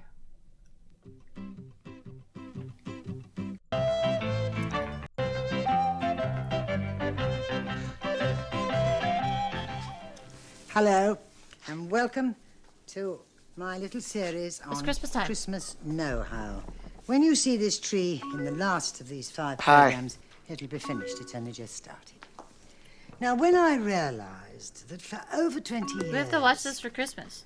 I've been doing Christmas cookery on television, stage, and in national newspapers. I thought the one constructive thing that I could offer was a series of items that I've made for Christmas and found out over the years the absolutely easiest and most delicious and successful ways of doing it. And this How is do what you I'm do going to it? try and share with you in these 5 programs, starting with Christmas birds. And of course, we start with the most important of all, the turkey, which is, after all, the British national bird. It's got Now, this feathers on it curious still. pinching movement that I'm doing here isn't just silly, and it isn't to hide the fact that I'm scared stiff when I meet you all at the beginning of a program, because I am, but to loosen the skin so that afterwards I can put my hand underneath and run it right through the skin so that it holds right away from the breast of the upper part of the bird, like that. I mean, You see, turkey, let's face you it, do gotta do that. traditionally as it is a very dry bird. Yeah, So you if gotta you gotta put stuff in that bitch. thin slices of ham or gammon. This is gammon, of course, because my purse won't run to raw ham these days. I don't know whose purse runs to anything. And you get the raw ham or the raw gammon in these paper-thin slices, cut the rind off, and then run Shove it in there. Yeah! Skin and over the upper part of the bird like this. You begin the process of lubricating the dry bird. This is only the beginning of it, you see. And over you go, right up and right over. She's not wrong. And spread it through. She's a little bit Then, when you've got these harsh four in, with her. begin with something else. If you decide to copy this, and it honestly is the most exciting and delicious way, and now I always do my Christmas turkey this way. When you do yours, please not only remove the stalks, but remember to leave the skin on your mushrooms and put them in like this. I love mushrooms. Now you've got the gammon in. You just put the mushrooms in there, under there too? Like this. Of course, they go down a bit when it starts cooking. In fact, they flatten completely by the end of the cooking time. As well they It's a might Christmas playlist. because it doesn't do much for the bird's figure, let's face it. But then, on the other hand, it wouldn't do very much for ours, would it?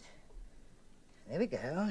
Christmas time is Pushing them all here. through. Now, when the bird starts to cook, the juices from the unsoaked ham or gammon, now I stress that although it's all written down in the Christmas Know-How book, which you'll hear about at the end of the program, and put the cut in Okay, very spoilers. slowly so that you can sit down like, and where it sinks in is the right place to make the cut for the wish. This is very So important. good and tasty? Oh, Christmas part 2. We need Christmas part 2. Hello. Hello. Here we are. Now, we're going to deal with the Christmas pud because, of course, it's one of the focal points. Pud. I want you Christmas pud. to revive the round Christmas pud. You know how gorgeous it used to look on Christmas cards? Old-fashioned ones, that great big round Christmas pud with a bit of holly in the middle. But of course, in the days when we did it in this country, it was done in the old copper. I mean, you boiled the clothes all the week, and on Christmas No, Day... you boiled hang the it from pudding. the ceiling But like there a isn't any freak. copper. So I've done a sort of Emmett Heath Robinson invention of my own, which anybody can copy. You fit. I function. Thank you, I want my to love. see. Is she gonna hang it from the So ceiling? we don't want you to see any Oh, labels. boy. That would be a shame and a disgrace. British Put a bit people need help. towards me. Fold this well down here. Ooh, Like- it's hot. And it's over. And none of that business of prodding it out of a pudding basin. It's Christmas And pudding. look at the colour of it. And look at the richness. Ooh. And if there's a little bit of cheat in the Ooh. kitchen and you've got clean hands, you're not absolutely satisfied with the shape. Stop we'll do a bit of touching that. it like that. Now, the holly. This is in an old spud, because I found out that if you shove a piece, you see it somewhere, you're out for a drive or something, you don't have a garden, and you see a lovely piece in somebody's, your side of the hedge, or by the side of the road, take it home, shove it in a spud, and it will last for up to 3 weeks, and you know it's probably going to be another wildly expensive item this Christmas. Now, may I Why? repeat in case I haven't made Is my that point a strong why? enough? I just can't Everything that I've spoken believe of, that every it's single serious, thing but I know it's is written serious. down for you in the booklet. The times of the steaming, every single ingredient, how you make it in an ordinary pudding basin, and how you do it this way. I want to introduce you to my brandy butter. This is an ordinary little glass coupe that I've got to use for grapefruit or something like that. This is brandy butter coloured pale green, the recipe's in the booklet. Studied with little tiny economical scraps of angelica, glass of cherry, Pudding- little bits of nuts, pudding is- and it's got a cellophane bow down. Pudding is Now, a when you word make that it, British it's people right out use the way. for Again, so everything. Because you then Okay, take for another piece, absolutely which I fucking haven't put on, you everything. wouldn't They see don't the care what brandy it butter is. before. Tent it over. It could be and pull it in. cracker with cheese on it. and They're like Put pudding. it on the It doesn't table, make any tempted, and fucking then just sense. cut through and open it It's up not what so we you think drop pudding like a is. flower when you present it on Christmas I night. don't It know looks why. lovely, and it tastes gorgeous. It's my I favourite don't know recipe. why. It's my favourite this year because I feel that if they've been a success and they've been my friends and family's favourites, they'll be all right with you. It upsets me. And therefore, So high much. on my priorities is my mum's trifle. When we put this trifle on a Christmas buffet, it doesn't matter whether we've got 80 people and dozens of puddings, it's always the first to vanish. Dozens of puddings. You know what that means? And that's my Literally Swiss anything. roll It could be recipe anything. and apricot It can puree be anything. before it's rolled up. Now, No when you've done sense that, at you make all. Syrup. So This that is you pudding. get it of That the other thing's consuming pudding. consistency Everything's of the pudding. cream. Your teeth don't brighten. She's God, it just now you is, pipe your cream all the way it just over, looks so unappetizing. and then you use. they're just like they're not very good at presentation. I just like it's just not a very great presentation is all. Like it's it's just not a good presentation. Let them dry at room temperature, and then take the back of the leaf and just peel it off, and lo and behold, Oh, there's all the boy, veins. And don't tell that woman next delicious. door, and then you've got a bit of one that boast about what she does. It probably tastes fine, but it doesn't look tasty. Shaky. I only shake for the first half minute. There we are. That's right. And then one little lot there. So, and we've done it and completed Mum's trifle, which I hope very much will vanish first on your... I wanna eat Mom's trifle. Oh, she's got there's a lot of videos. Christmas. Mother's black plum cake, and I have to make one, and I must go over here. Up now, because that... So now, This on the looks other normal. helmet. And then you slosh said about for me. Now, time this with apricot jam or of almond paste. All right. Oh. Trundle it all the way around. Work in the Marzipan. join. And you've got exactly what I had done for you there. Now, we lose that one. Sarah takes that away for me. I clear the table down. I want, if it's possible, to take you of it on the stage to 2,500. Missed. You see, a lot of at one side, boy. cutters, and Johnny, who's terribly good at these things. What is this literal ribbon on there?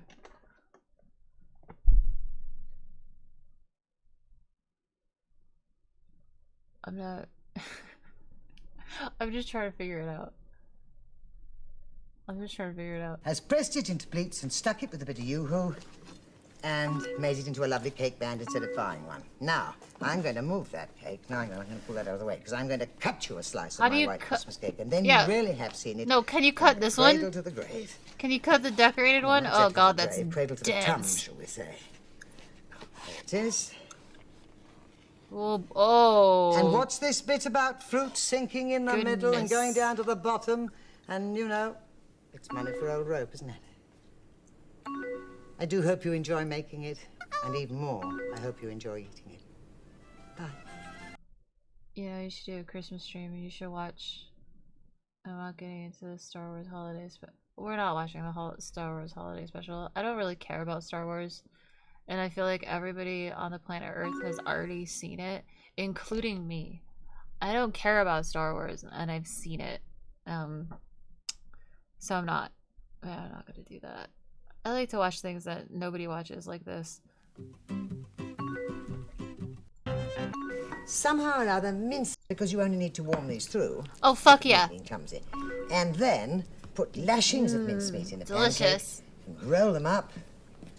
And then line them down a dish which you've buttered. I've done some of them Not already, a pancake. do you see? And there goes another one. And I'm using a finger, because you can't cook without using them. Now, roll that one up. And so on, and so on, and so on. And then you put those into a buttered dish, like that. It's not that I like to be a contrarian. It's just that, like, okay, as you heard earlier, I hate it when people, like,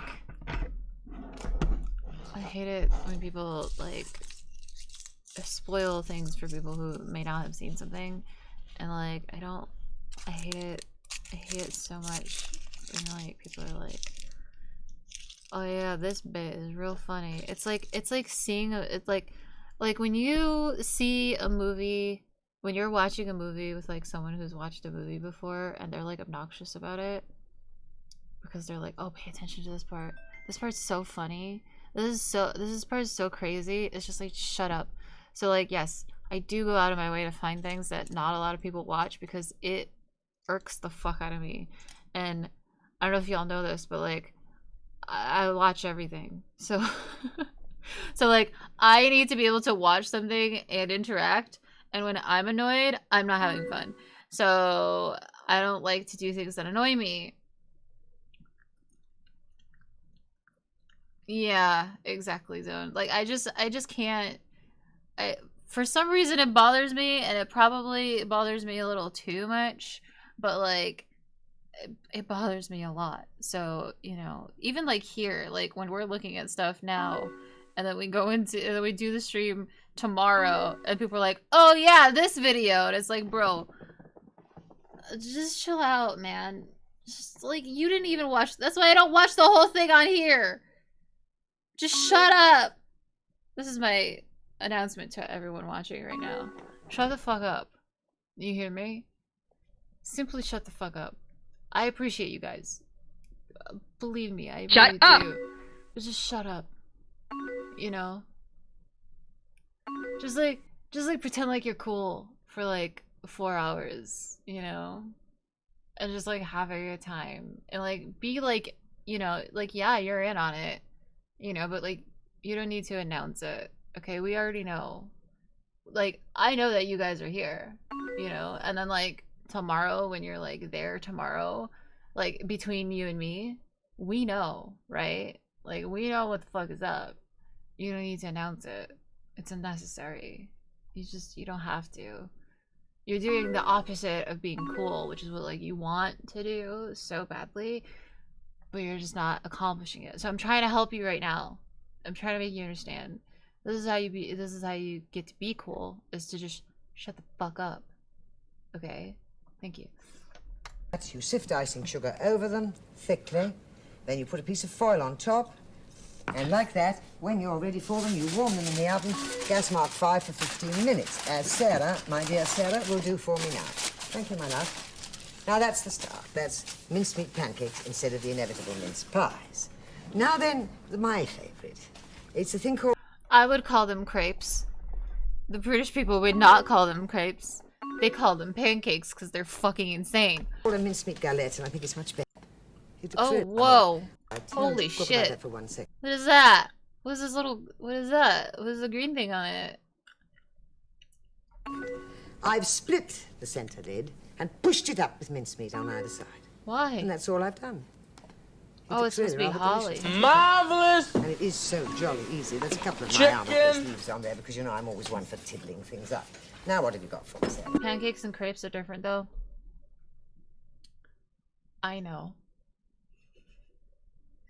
But British people like to call crepes pancakes.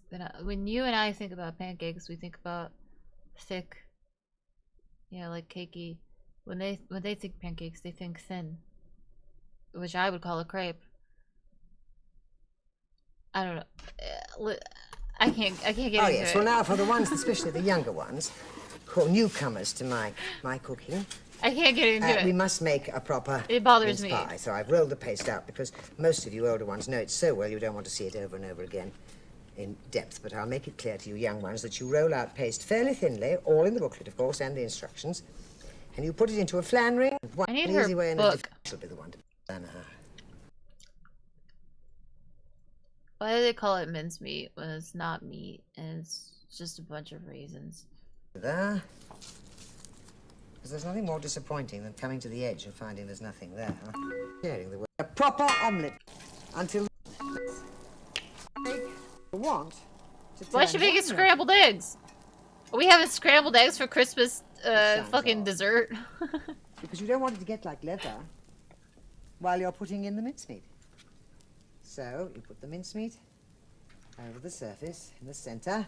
I'm sorry. You're doing why? What? Ma'am. There's a school of thought in France which says that if an omelette looks perfect, it doesn't taste perfect.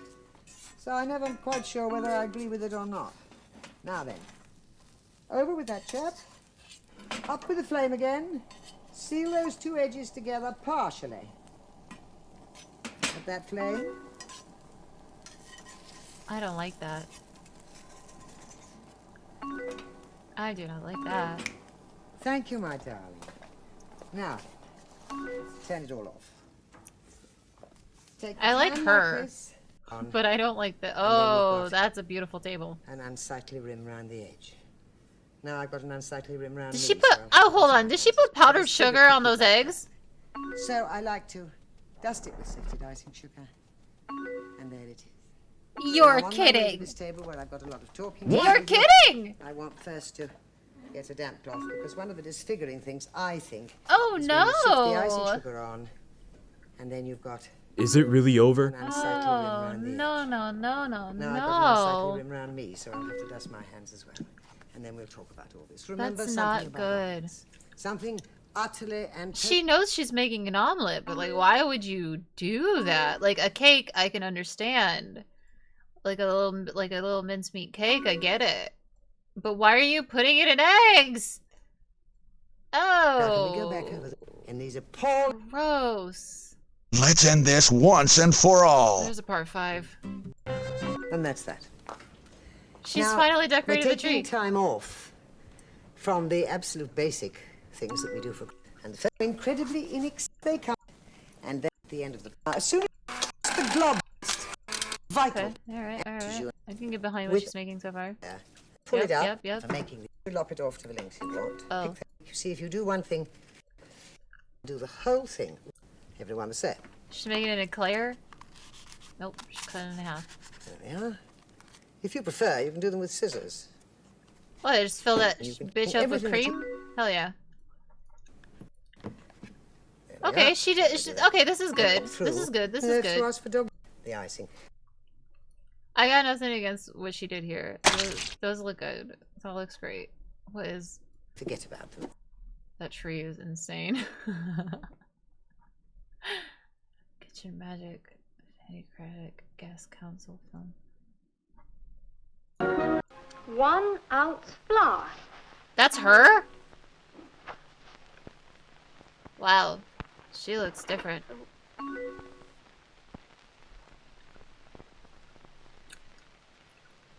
One ounce. That's lucky. 1 ounce of butter.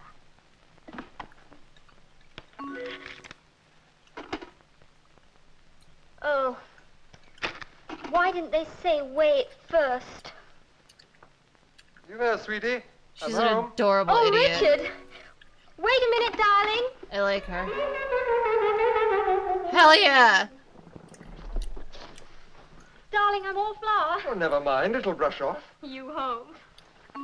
He also doesn't have an upper lip. This is a idiot. This is a pandemic. We've come across a lot of British men today who don't have an upper lip. Where do they go? He's all bottom lip. Darling, Look at him. your hair's all wet. Well, it's been pouring down all day. Don't I know it? Thank goodness for a fire. You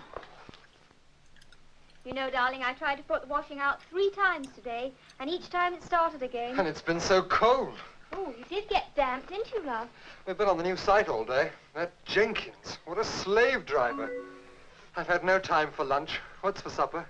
I've made fish fingers. With a very good sauce. You do like fish fingers, don't you, darling? Oh, yes, I love fish fingers. I love fish fingers. What's the matter, darling? Don't you like it? It's delicious. I just had rather a big lunch. Big lunch? But I thought you just said you were on the Oh, site yes, all well, day. you see, we've got a new chappie there with a kind of Did candy. you have a good dinner tonight?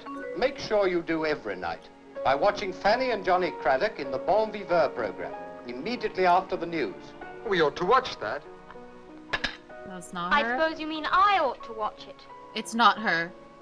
Darling, I just met. She's on the I know what TV you show. meant. Just because you don't like the things I cook for you, you think you can be as inconsiderate, rude, and ungrateful as you like. Angel face. I just thought you'd like to see how to cook something properly, that's all. Properly?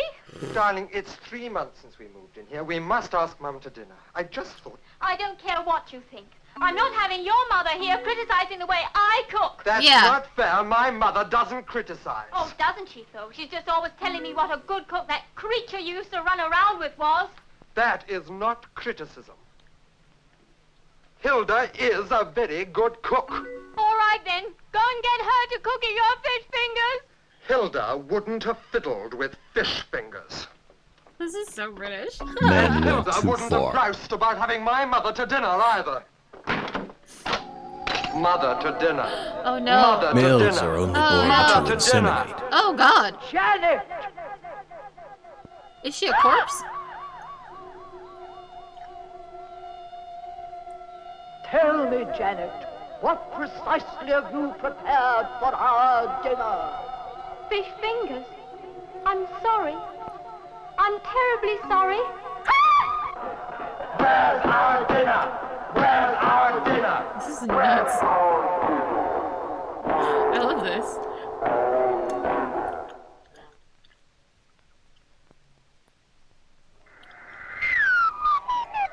Oh no.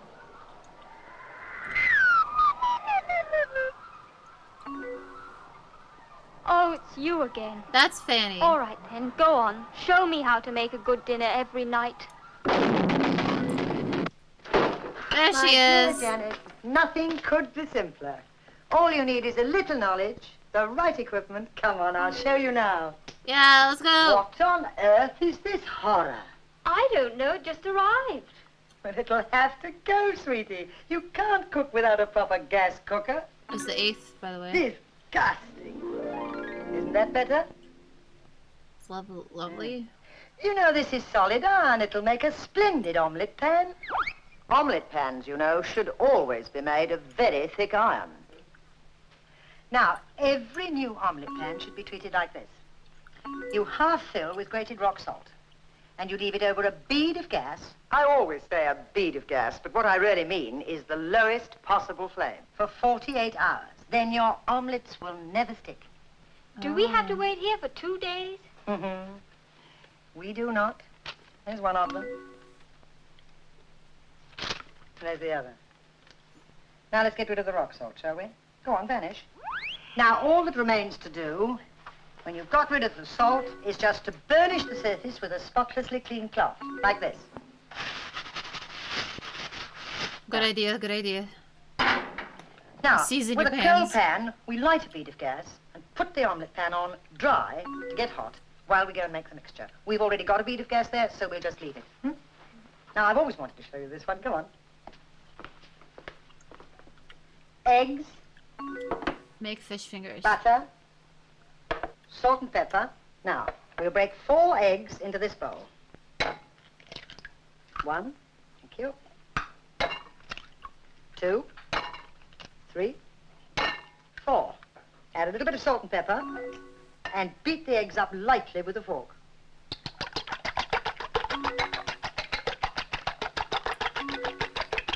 Crunch it up. You don't want to bash them about until they're bad. Crunch it up. And then you do a little very famous Crunch it French up. trick. With a well-scrubbed hand, you rub a little bit of softened butter through the raw beaten eggs, so that when the mixture impacts on the very hot pan, the butter, melting more slowly than the egg sets, creates layers of golden cushion. Butter there, eggs to me, right? Now, we toss in a nut of butter, and then we step up the gas with the fullest amount of flame. Then we wait while the butter swears a bit on the pan, you can hear it, and turns slightly brown at the edges. I'm going to tip it now.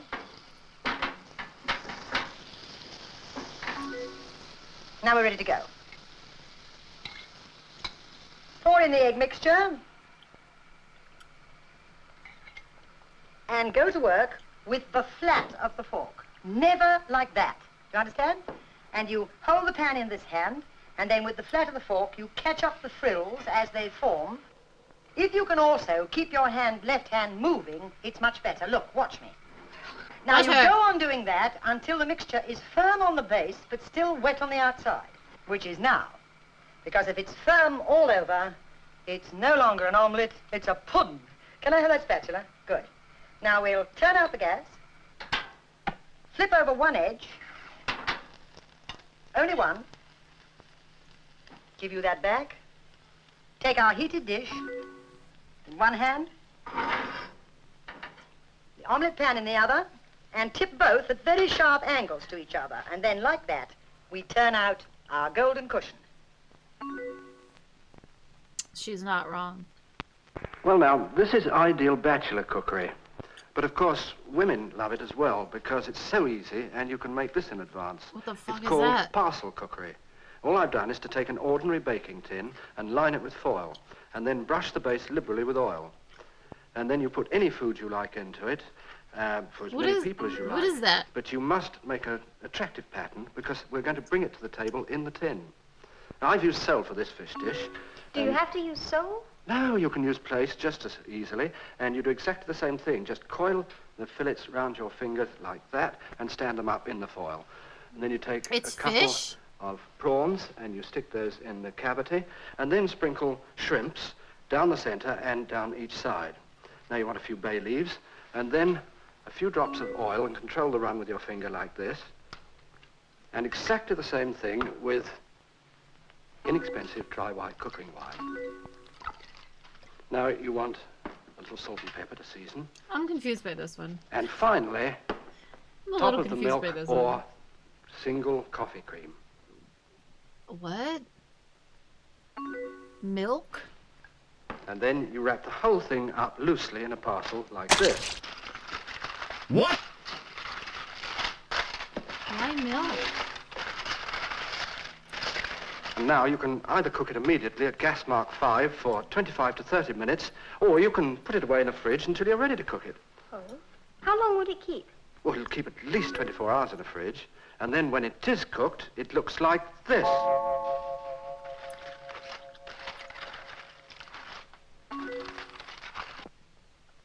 Janet, I've got something else I want to show you. Janet, do you know how to cook chips? Oh, yes. You just prepare the chips and fry them in boiling fat. No. No. It's what everybody thinks. But good chips must be fried twice. That's why I've got 2 pans here to illustrate for you. True. One with still fat in it, and one with slightly smoking fat. I see. And you can do it, if you wish to, with 1 pan only. I think you need By to listen waiting to for the her fat to heat and not up. the guy. I thought this would be clearer. The guy Start is like a this little... with a piece of raw potato, and if when you hold it in the fat, it just breaks a few bubbles gently, it's right. It's not bubbling much, is it? That's as it should be. Because if it bubbled fiercely, as it would in the pan that's slightly smoking on the other side, then your chips would brown as well as cook. And the whole secret is to cook them the first time until they're tender for about 4.5 minutes without them turning colour at all. Then you can take them out, leave them to go cold, and do the second crisping and browning fry in the very hot fat when you want them. How long could you actually keep them? Well, for instance, you can do what I'm going to do now with you in the morning, leave them till the evening, and then finish frying them, do you see, for Richard when he comes home. Oh, that's handy. Now, here we go. 4.5 minutes Smart. in there. That's a pretty dress. When did I change? Dream. Oh, dream. Time's up. We'll turn the gas out and lift them out.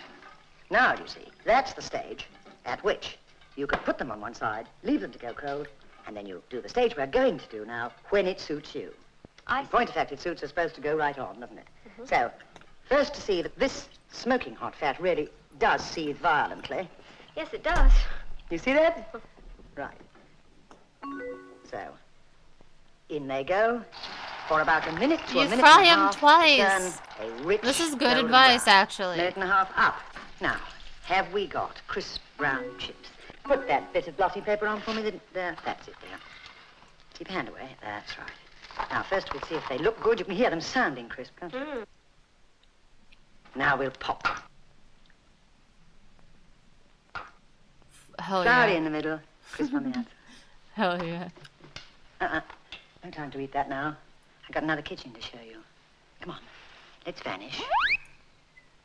Magic. Well, there you are. There's your new kitchen. You don't pop like that? You don't know that? Well, go Are you on trying in to then. call her a liar? I'm getting a little bit fed up with cooking, though. I think I'll let you do it for a change. Me? Mm-hmm. What? Oh, a souffle? A souffle? But that's very difficult. Souffles are easier to make than any Yorkshire puddings. This gas mark dream grill? That was a good video. I don't trust this man, though. What is he? What is that? First of all, my sausages, which I've pricked with a fork first. That's a salt. Then my lamb cutlets, which I've salted and peppered both sides. Then I've got a kidney cut in halves, and I have put some mustard on that, and then a little oil. And now we're ready for the sealing. Did he say a kidney? Did he say did he say a kidney? Again, I don't trust this man. His cooking tips are not it. Process. Now, I've had this grill on for some time because I want a really fierce flame, and here it goes under that fierce flame.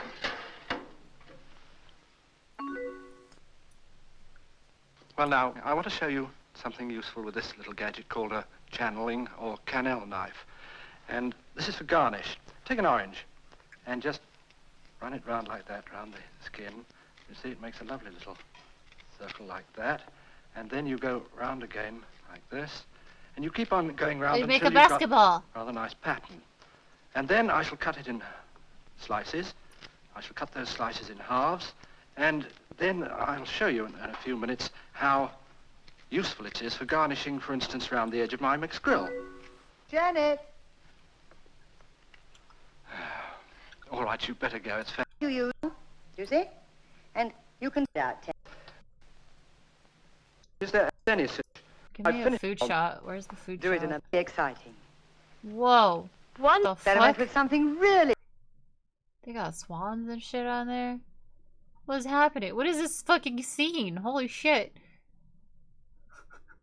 It's incredible. Exciting. And dry. Dinner. I found it in the fridge. Beautiful. That was a good video. Something's coming up the plumbing for Luigi's in a bind. Giant turtles out to get him, creepy crabs are right behind. Fighter flies, jeepers, yikes, they're all coming out the pipes. Mario, where are you? It's Atari Mario Brothers with Mario from Donkey Kong, his brother Luigi, and lots of crazy creatures. And it's twice the fun when two play at once, because you need all the help you can get. Mario, where are you? Mario Brothers, new from Atari.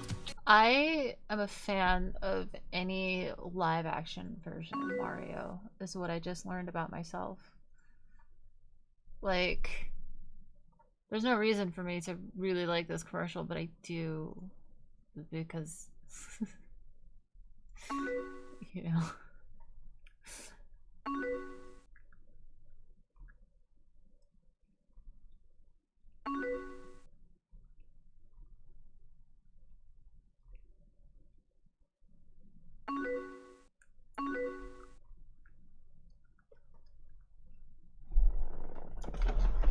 Alright guys, it was fun.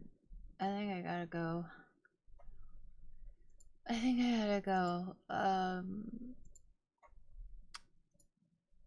So if you wanna watch all this Is stuff, it really over? if you wanna watch all this stuff tomorrow, go to Zone's channel. Oh, cool. Yeah. Thank you for the 62 minutes.